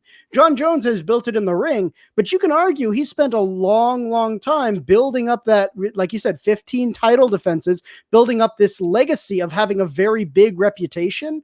And there's a balancing act between, well, that shouldn't be all of it. Like activity kind of plays a part, but he shouldn't be undercut on it either. Like there's nobody else who can bring that caliber of a resume and that kind of accomplishment in as a lure, as an asset to the company. And if they go in and they undercut him, that's kind of a dick move. It's like if you work at a company for 30 years and let's say you master this very specialized piece of equipment that nobody else in the company can use. And then they're like, all right, but we're going to pay you like around about the same as we pay for the contractors. You're like, dude, fuck you. I've been here 30 years. I'm the only one who can work that machine. Exactly. You better pay me what I'm fucking worth. And that's part of the conversation. Yes, activity plays into it, but at the same time, the fact that they're undercutting John Jones, like one of their biggest draws, one of their biggest company assets, doesn't bode well for how they're going to treat everybody else in the future if they're allowed to keep going. You know what I mean? So there has to be a balance between those two. Maybe give him some fights in the heavyweight division, generate that fire again, generate that excitement for John Jones. That's fine. But in any case, pay him what he's worth. Like that's but always how do we not know he's already getting paid that? We don't know that because all he did was. But here's the thing: if UFC had paid him something reasonable, that would have been the first thing they said. It's like, oh no, this is how much we offered. That's reasonable, but they didn't do that, right? Yeah, why can't they just tell us what they're offering? You know what I mean? And it's all left in limbo. Mm-hmm. You know, for us to try to. It's on both sides though, because he hasn't fought that much. So in his thing, it's like, pay me. I haven't fought in 2 years, but you still should pay me. And the first thing I get in that 2 years is a title shot moving up in division. That's unheard of. But that was by Dana White's own design to make more money, right? It made more money, and then guess who benefits from that? John Jones. Dana White's making the most benefit from this out of anybody. Yeah, Let's not brush that under the rug here. Yeah, but at the same time, a guy who has been complacent in the past 2 years gets to move up in the division to heavyweight and gets a title shot right away, even though he hasn't makes money off of that. A normal guy would have to work his way up. John Jones isn't a normal guy, though. That's the point. Yeah, exactly. That's legacy. That's his asset. That's what he brings to the company, and they're trying to undercut him for that very same thing that they're trying to make money off of. But then that's why they gave him the title shot. Which he is at the same time trying to overcut them because he hasn't had to work for it in the past 2 years. Now, there's always going to be like this push and pull between corporation and worker.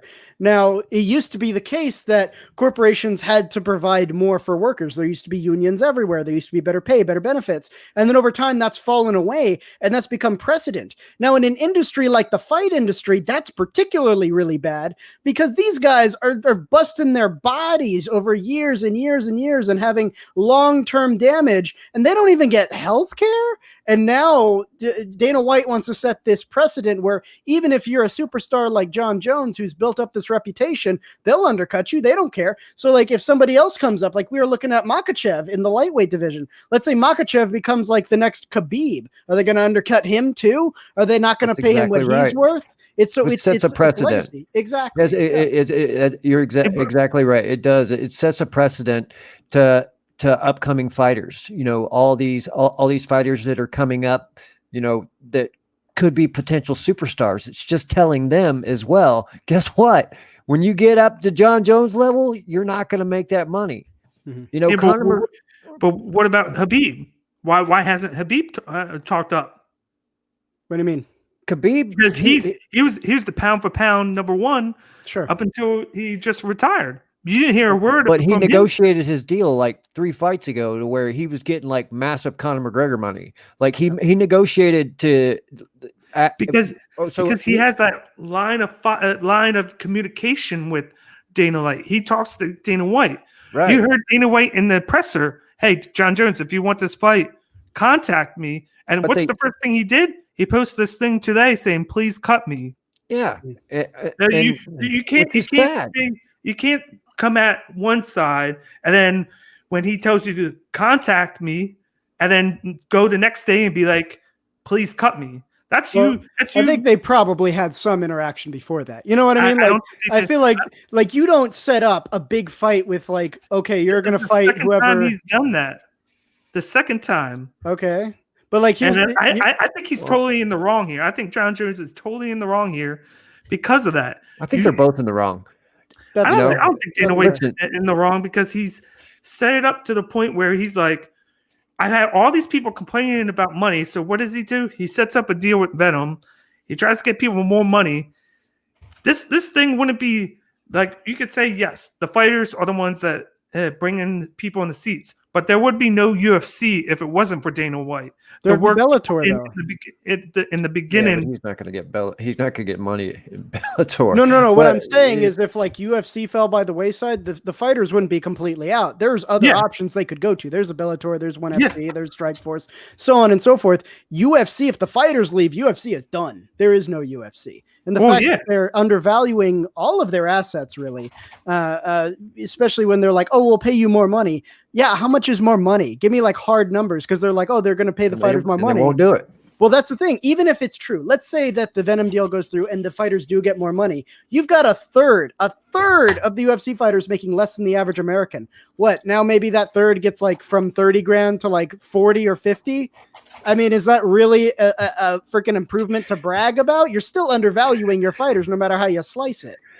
The UFC is worth $4 billion, and right now they're doing something. I don't remember what I read, but it's going to boost them up to close to $5 billion. But they only pay their fighters 17% of that. No, there's definitely a part of this where Dana White just doesn't want to set the precedent of, if you've built a reputation in this sport over a long period of time and you've racked up this reputation as being a popular fighter, you don't get to just come to the table and complain for more money, which that should be the thing. It's not like John Jones is like, I don't know, like Darren Till. You know what I mean? Darren Till, not a bad fighter, not a John Jones, though. They're not comparable here. But John Jones has earned that, I think. And if he wants to complain about the pay, that's every worker's right. Every worker in every company gets to complain about when they feel undervalued. That's how America works. Which is why it sucks, is because of how these contracts are structured. You know, they lock these guys into these contracts where they can't negotiate. And that's where John Jones is. And that's the situation that he has right now. You know, Khabib got paid after the McGregor fight. And he made bank every single fight after the McGregor fight because he got a new deal. John Jones, when he came back and fought Alexander Gustafsson, he's still in that deal. Mm-hmm. Because he hasn't fought. That's why. It's some of these fighters, when they get to that point, they lock into these like 3-4 fight deals where they're getting paid obscene amount of money. They are getting paid. It's just that's with that. But when should we justify predatory contracts just because the fighters are getting a lot of money? Because what happened is what he's pointing out is that, okay, yeah, Khabib made a lot of money because he was, winning and he had a big reputation and stuff. He made bank on the McGregor fight. He made bank every time afterward. But at the end of the day, that's still a predatory contract. So let's say that Khabib felt like he was worth more. Let's say he kept going. He got like 35-0. If he was still locked in on that same contract, he wouldn't be paid what he's worth because it's at its core, it's a predatory contract where Dana White and the UFC make the lion's share of that money for marketing. And best case scenario with John Jones in this situation too, I mean, even though he's not getting what he wants, even though I think it's wrong, I still think he should take this fight. If he thinks he can win it, if he can win this fight, I think he has room to negotiate. And the one thing I would refer to what you said, Miles, is Khabib was more active with fighting. He was fighting 2, maybe 3 times a year. Right. Like I said, John Jones has only fought 2-3 times in the past 5 years. Right. That's why I think it's a balance between the two, right? That's why it's not all in one basket. It's kind of, you have to take both of those into account. You know what I mean? That's why he's still in that deal, because he hasn't reached the end of the deal because he's not fighting. Like if he would have just fought, like more active instead of getting in trouble, getting DUIs where he got suspended and whatnot. He would have been able to renegotiate. He probably would have been paid what he wanted, even though we don't even know what he's getting paid. We don't even know if he's getting undercut or if he's trying to overcut. We don't know any of that. But what we do know is how much he's fought in the past 5 years, and the fact that he's been in trouble. Right. But at the heart of that, though, is still a very predatory sentiment, right? Hey, fighters, if you want to make more money, just go into the ring and fight more. Make me more money, Dana White, while I sit up here and I collect the lion's share of what you're doing in the ring. That money's going to him, and it's not really trickling down to the fighter. He's like, if you fight long enough and hard enough and you rack up enough wins, maybe I'll pay you what you're worth, and then maybe I'll just see how I'm feeling and where I think I can make more money, and maybe you fall by the wayside, maybe you don't. It's putting all the power in Dana White's court, when in reality, without the fighters, that company collapses in on itself. So but there needs to be a balancing act there. You're making it sound like he's the only one getting paid that. He's the one getting paid that 60.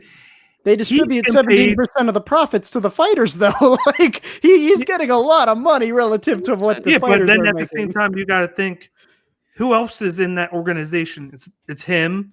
It's the bookers. Sure. It's the arena. It's the refs.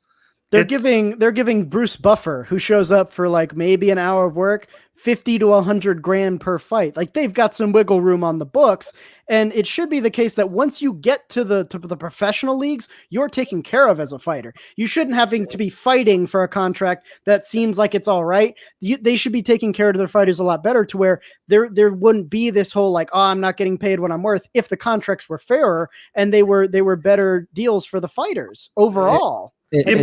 How long did it take Buffer to get that? He's been with them for 25 years, and he doesn't miss. Normally, he doesn't miss. But he only talks. He gets up and he announces. These fighters are like beating the crap out of each other and like taking on like serious physical injury at the most extreme. But like those fights are not free in terms of the physical toll they take, even when you win. And I mean, you can't think that it's John Jones calling Dana White negotiating this. It's his management that's doing this. Sure, there's his management. We don't talk about that enough. I guarantee you, if John Jones had Ali Abdelaziz as a manager, he'd get what he fucking wants. Sure. The managers are the ones that negotiate these deals, not the fighters. Mm-hmm. The managers are the ones that talk to the UFC, that draw up the contracts, and get these deals for these fighters. So, and that just makes me question who John Jones's manager is, and if he's even going to bat for him, if he's fighting for him. So that's true. If I were John, I would look for other management. I would take this fight, prove yourself, win the heavyweight championship, then make your call. I don't think they could if he can go in and beat fucking Francis Ngannou, and I'll call him the greatest. He will be without a doubt the greatest mixed martial artist in the world if he could beat Francis Ngannou. I don't think there's any denying whatsoever. You can't even put Anderson Silva. You can't even put Khabib, despite George St. Pierre. Not even George St. Pierre. I still think he is pound for pound the best, and everybody undercuts him, but that's a different story. I mean, I saw St. Pierre get tapped out by Matt Hughes. I saw him get knocked out by Matt Serra. John Jones, despite his bad decisions, which we're all human. I've made some dumb fucking mistakes when I was young too. We all do it, but if he can go in and win the heavyweight championship, I think he calls a shot. So just take the fight. I just think, and a guy in his position, how can he get so many second chances? How many has he had? Like 6, 7 chances between the two PD, like I said, the 2 PEDs and then the 5 DUIs, and then still to be employed. I mean, that's what I'm saying about like your legacy is an asset as a fighter. What you've done does matter. So when when Dana White goes, well, let me milk that legacy to like build some hype going into whoever wins this heavyweight shot, so I can make money off of that. And then at the same time, when John Jones is like, yeah, but I don't feel like I'm being paid enough. If I went somewhere else, I could probably get better money than what you're offering me here, or however the situation is going down. There's a tacit acknowledgement there that, yeah, okay, it's both. It's not just like what have you done for me lately? It's also what have you done in the past, because both of those things matter here. And I think it's kind of like Jay says, if he takes the Ngannou fight, he does really well, then sky's the limit for him. But I think it's good for Jones to put pressure. I think it's good for all the fighters to put pressure on Dana White so that he does treat the all of the fighters better. The contracts coming in should be better than they are, especially if it's the system where you lose twice, you're out sort of thing. Like, the contracts you get there should at least give the fighters a little bit more breathing room financially, with benefits, with healthcare, things like that. And we should set a precedent of taking care of our fighters, not making them fight for decent treatment. You know what I mean? What is decent treatment, though? Because if you look at the card, just what he got from winning the fight, not even with getting the bonus. Ngannou made, I think, 50,000 from the fight. Yeah, but they're not every fighter's an Ngannou. Over a third of them are making less than the average American. They had the breakdown, but I'm saying Ngannou because we're talking about John Jones. We're not talking about like a Joe Smo that's just breaking in. Well, that was the point I was making, is that all the contracts should be better treatment, because as you go further up, the better the incentives are, because the bigger of an asset you are to the company. So even if people at the bottom most levels are being treated with a fairer contract that offer them better treatment as a worker, then that's going to trickle up. And then we won't have these issues where, like, you get a John Jones or an Ngannou going, oh, I don't feel like I'm being paid what I'm worth. It starts from the bottom up, but it's important that the top people put pressure. But at the same time, it's like, if you give them that right away, they're not going to work for it. They're going to be like, okay. Yeah, they will. I'm collecting. Especially, they've already set the precedent of you lose twice, you're out. They're going to, if the contract is better, they're going to want to keep it more. If the contract is shittier and they lose twice, they're like, well, there's always Bellator. There's always Strikeforce. There's always ONE FC, because there's competition in that market. So in order to retain fighters, you want them to feel like they did actual research on this when it came to Apple. Why has Apple been so successful? It's not because Apple is like a cutthroat organization and you have to like be the best in order to stay with Apple. They actually foster a community to where Apple will go out of its way to take care of its workers, and that actually brings the company together better. During times of hardship, they've tracked, why is Apple successful? It's one part lucky events, and then the other part how they treat their workers, and the how they treat their workers component is very important. Now, you apply that to how the UFC runs.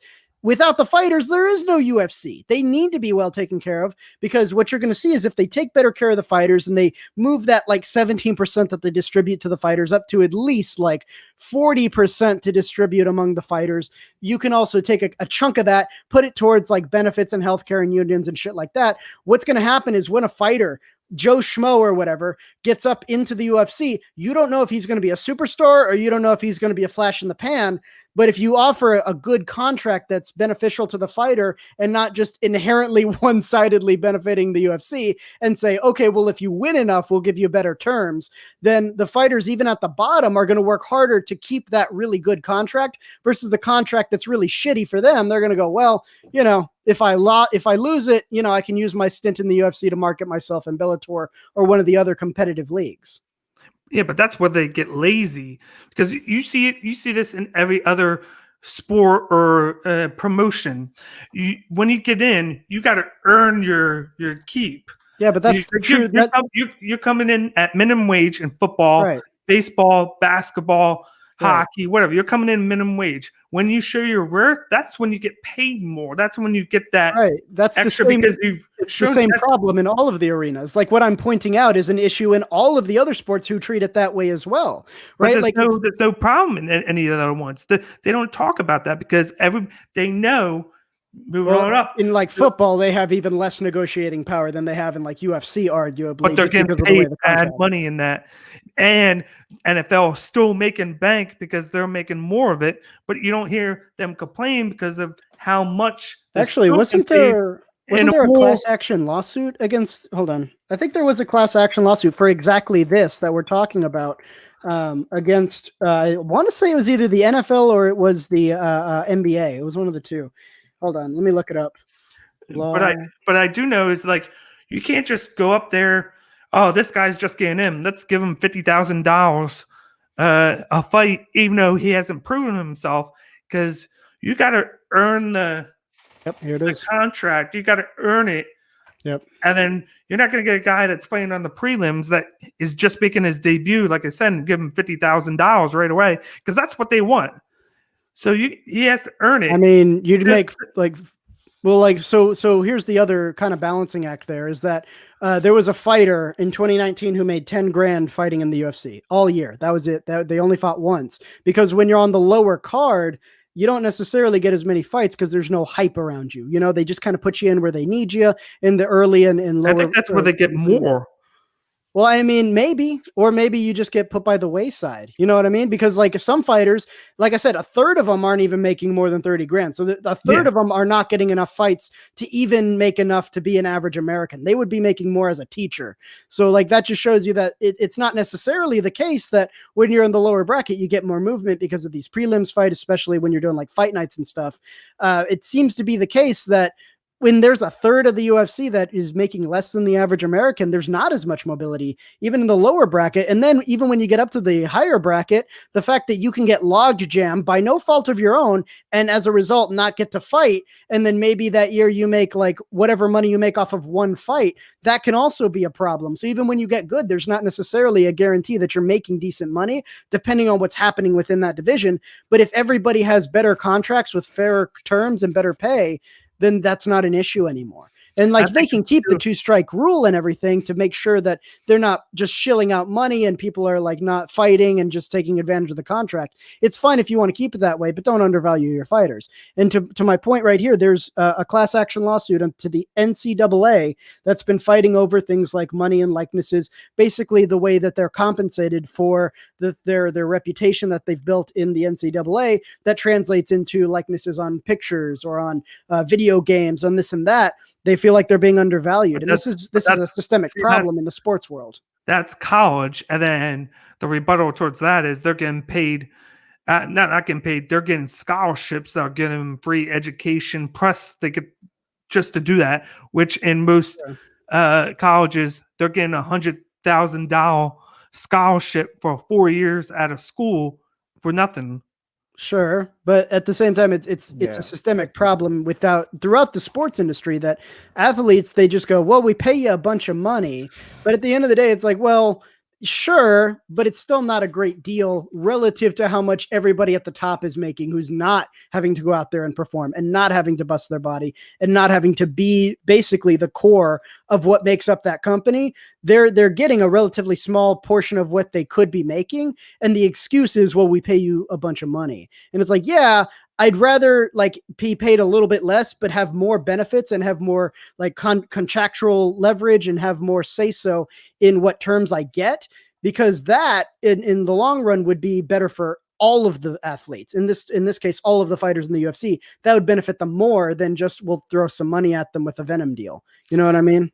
Yeah, but I'm still in the boat of they need to earn themselves. You can't just because when you guarantee somebody more money and it's guaranteed, they're going to get complacent. It's been proven that they're like, okay, I make $30,000 being like a opener guy, like a guy on a prelim, but like he's getting $30,000. But what makes you say he's going to work any harder? Because there's a 2-strike rule, right? So like when you have a good contract and if I lose two, it's not a 2-strike rule. It's more like 3 or 4. They've shown that they keep more guys. Well, that's what I'm saying. If they institute something like that, that takes away that potential for like laziness or whatever, which, I mean, to be fair, these fighters are doing their dream job. It's not like they're going to be like, oh, I got my dream job. Cool. Now it's time to like sit back and not prove myself. You know what I mean? There's that hunger from the lower ranks that they want to work hard. They want to get up into the upper echelons to earn the reputation of like being the best. You know what I mean? Yeah. I just think that it's just money hungry. You could say both sides, but I don't think, like I said, I don't think Dana White gets the credit for building this big conglomerate organization, which was like no worth to it, and now he's built it into this. Well, sure, credit to Dana White. And we're having talks about money now. Where was the talks a year ago? I think there's 2 years always ago? been some Not talks really. about, like, wasn't that the GSP thing that he wanted to get paid more and then they wouldn't do it? Or was it something else? GSP just he just said he was done. He had nothing to prove, and then he came back and got and wanted again, and then he decided to leave. Like he had nothing to prove. He was ready to walk away. Oh, okay. I thought it was a money thing. But there really hasn't been anything up until the last year or two, because they're getting paid more now, and they want more. And Dana White has worked the deal to have more exposure. They're on ESPN now. They're having better deals with the Reebok and now Venom. Right. And I think the scale is great. Like you got the lower fighters, they have to work on, maybe get them a little bit more, but not a lot, because they still got to work. They still got to work their way up and feel like they need to prove themselves, like in any other organization or sport.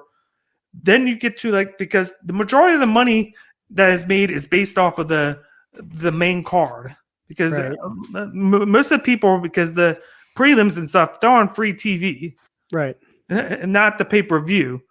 So then they have the scare on the main card where they've worked it to where the main event gets more, then the co-main event is a little bit less, a little bit less, a little bit less, a little bit less. Right. Like they try and work with the scale, and then people start complaining about it. So then he's like, okay, let me look into it. So then he leaves Reebok. He's like, okay, I'm going to leave Reebok because everybody's complaining about not making enough. Let me go to Venom. It's going to make the company less money, but make the fighters more money, because it's more in your pocket than in the company's pocket. Right. So we're not actually that far apart on our 2 points. I'm agreeing with you that, the paying the fighters more across the board with the Venom deal, that's helpful. But why not also add on to that? Like if you have something like, if you start losing, you're going to get knocked out of there.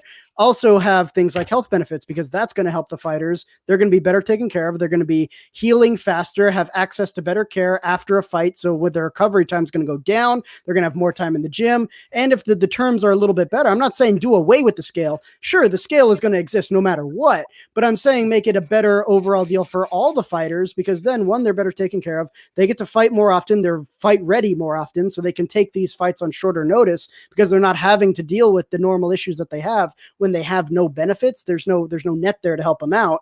I'm saying why not do both? Because it's going to cost the company more money. I'm down with the benefits and stuff. That's what I think the UFC doesn't want to do, because it's going to eat into that percentage that they distribute down to the fighters from 17% to something closer to like 40%. Does boxing do healthcare? Nope. That's it. They should. It should, but because boxing, I think, because he compared it. The one thing John Jones did was he compared it to boxing, and then you're like, okay, they don't get paid that, but they have the lineage of being around forever. There's that. Boxing's been around for fucking centuries and whatnot, whereas MMA's only been around for probably 20 years, a good 20 years. So obviously the pay scale is not going to be in the 50 millions for the stuff. Yeah. But I would feel better about this, and I agree, if he was fighting more, but he's not. Mm-hmm. Well, if he had just fought, maybe even a year ago, say last year he fought and he won, and then he was like, you know what, I'm going to relinquish this and then move on. I'd be like, okay. I'd be like, okay, like.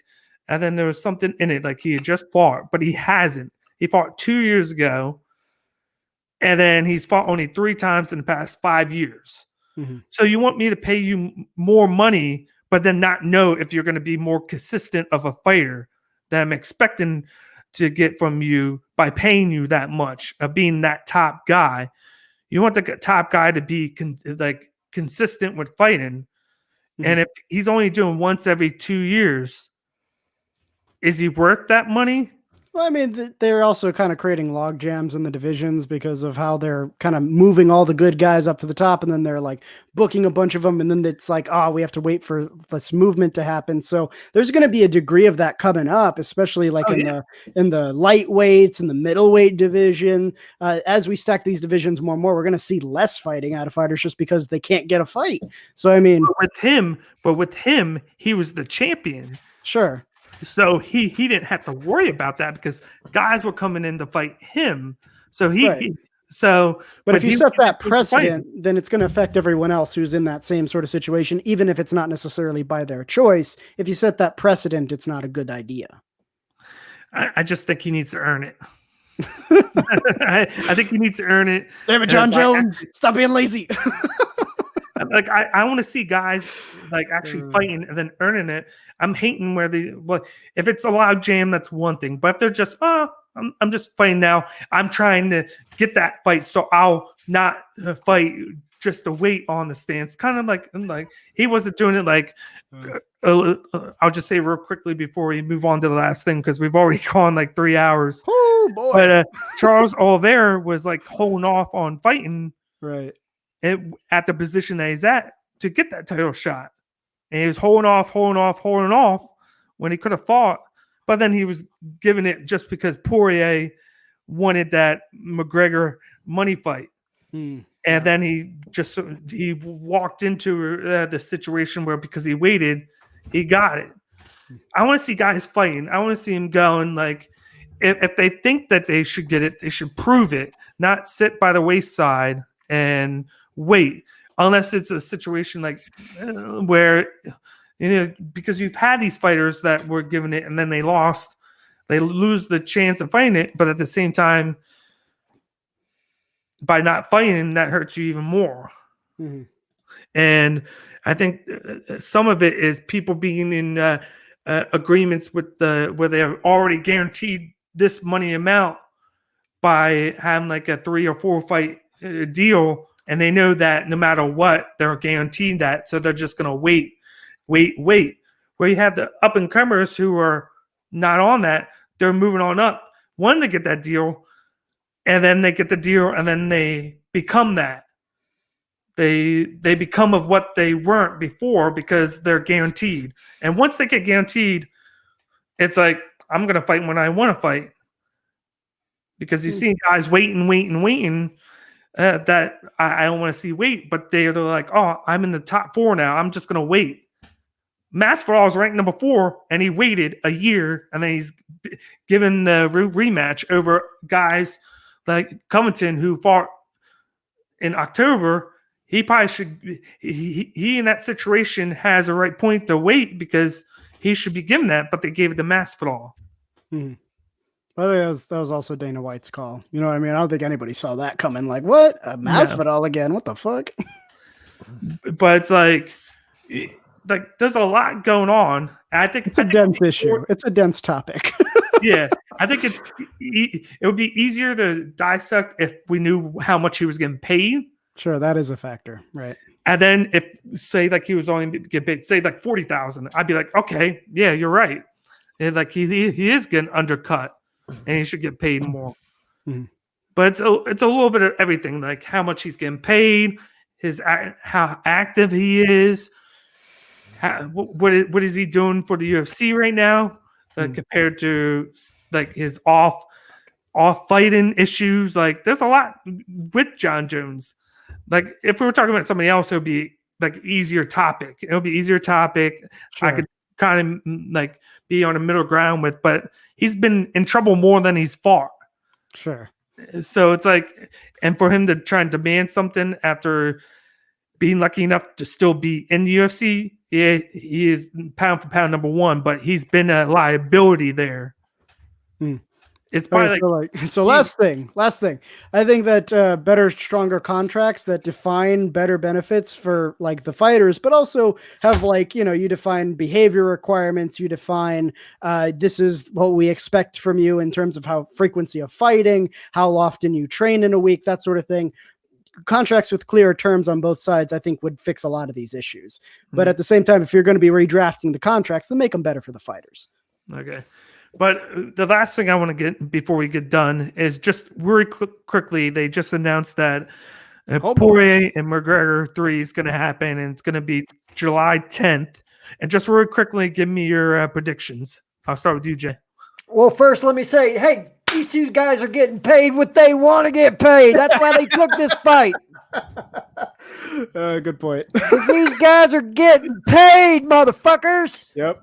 Yeah, these guys. Poirier took this fight.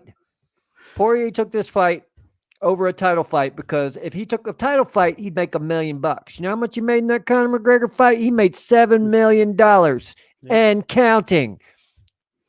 Two guys who, I mean, I'm going to be real quick. I'm taking McGregor on this one. Ooh, interesting. What about you, Miles? Yeah, no, I think this is 100% a money decision on Dustin Poirier's part. 100%. As man, nobody brings in money like McGregor does for these big matchups.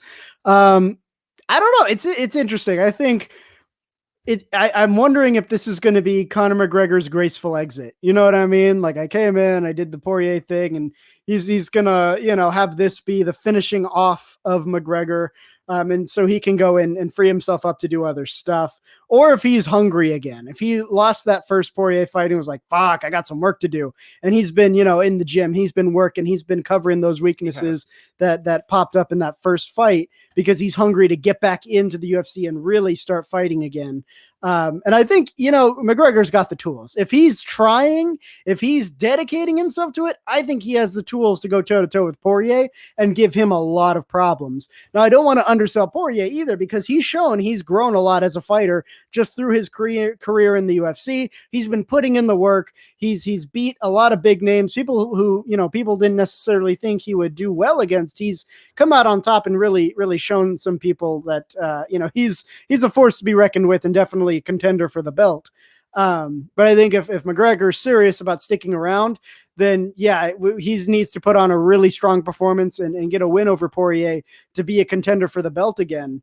And I think if he's hungry enough, he could do it. He could absolutely do it. This fight is difficult for me to call from the onset because, man, based off that, you can't look at the last fight and make sweeping predictions about Poirier's just going to knock him out again because when McGregor cares, when he's hungry, that was his early career. When we saw hungry McGregor, he did some amazing things. You know what I mean? And I agree with you here about that, wondering if it's a graceful exit. I mean, I honestly think if Conor loses this fight, he's done. Yeah. I mean, because he doesn't want to just start losing money and having people call him a has-been. Right. And he's not making the money that he did, when he was winning championships and fighting for championships. And I just don't think he can deal with it. So this may be a graceful exit for Conor, but I think a motivated Conor comes in. I sound like Dana White. Got a motivated Conor.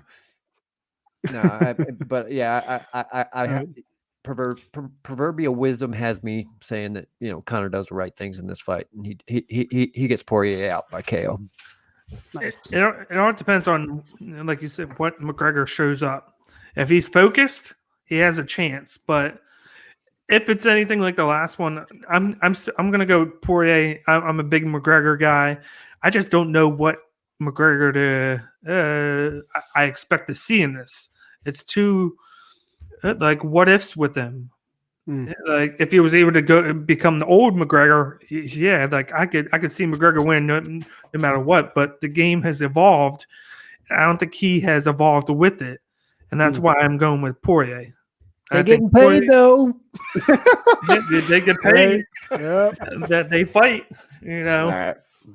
But I'll go with the Poirier, and then anything else you guys want to say before we get going?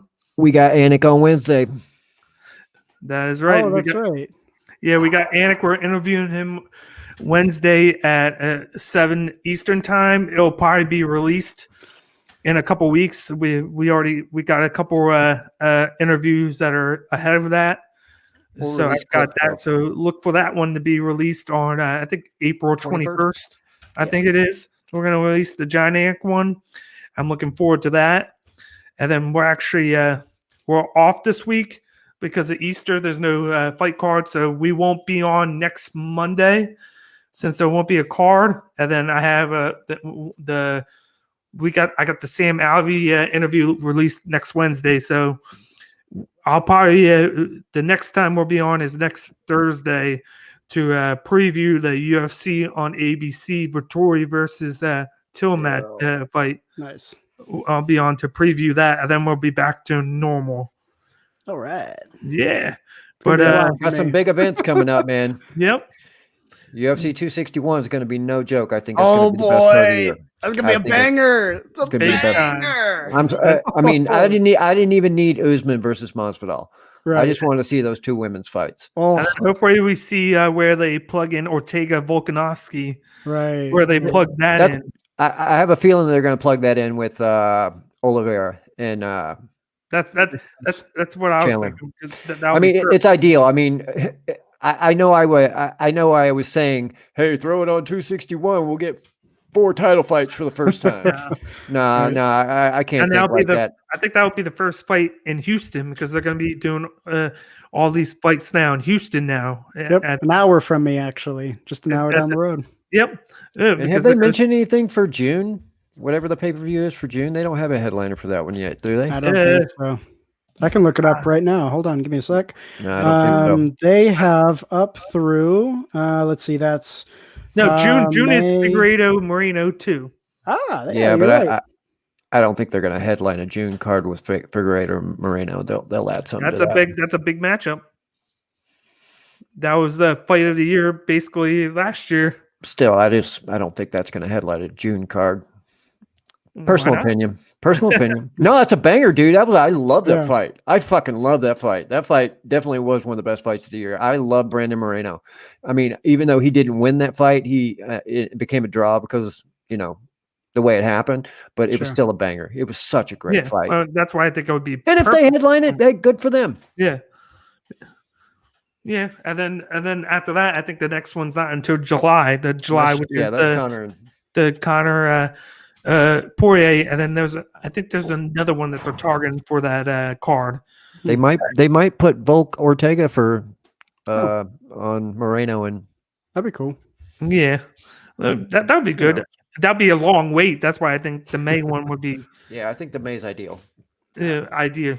But but I just wanted, before we go, I just want to wish everybody a happy Easter since we won't be back to next week. I won't be back for a while, so if you guys want to see me, Tuesdays, Wednesdays, and Sundays on my channel, come check it out. Yep. I just want to thank you, Jay, for coming back on again. Look for him to start his podcast in the summer. June. As he's getting going, he's just getting his feet wet with us. I'm glad to help you out. I need some people to help me come up with a name for a podcast. I need someone. I got you. I need someone to go on Twitter and name themselves MMA Flunky, and we can do the Flunky and Drunky podcast. The Flunky and Drunky MMA podcast. No, I'm just joking. But we'll get going now. I'm your host, Stipe. This is my co-host, Miles, and that's Jay. And you guys have a nice holiday. See you guys later.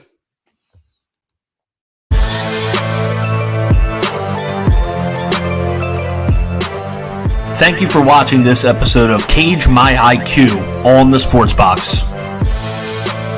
Please remember to follow us on all of our social media outlets.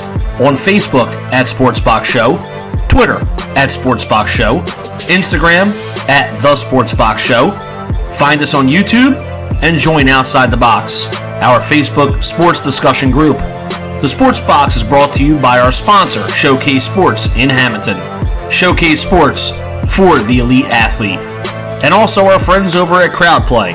Download the free CrowdPlay app today and use promo code THEBOX at sign up for 10 free points. Thank you for joining us.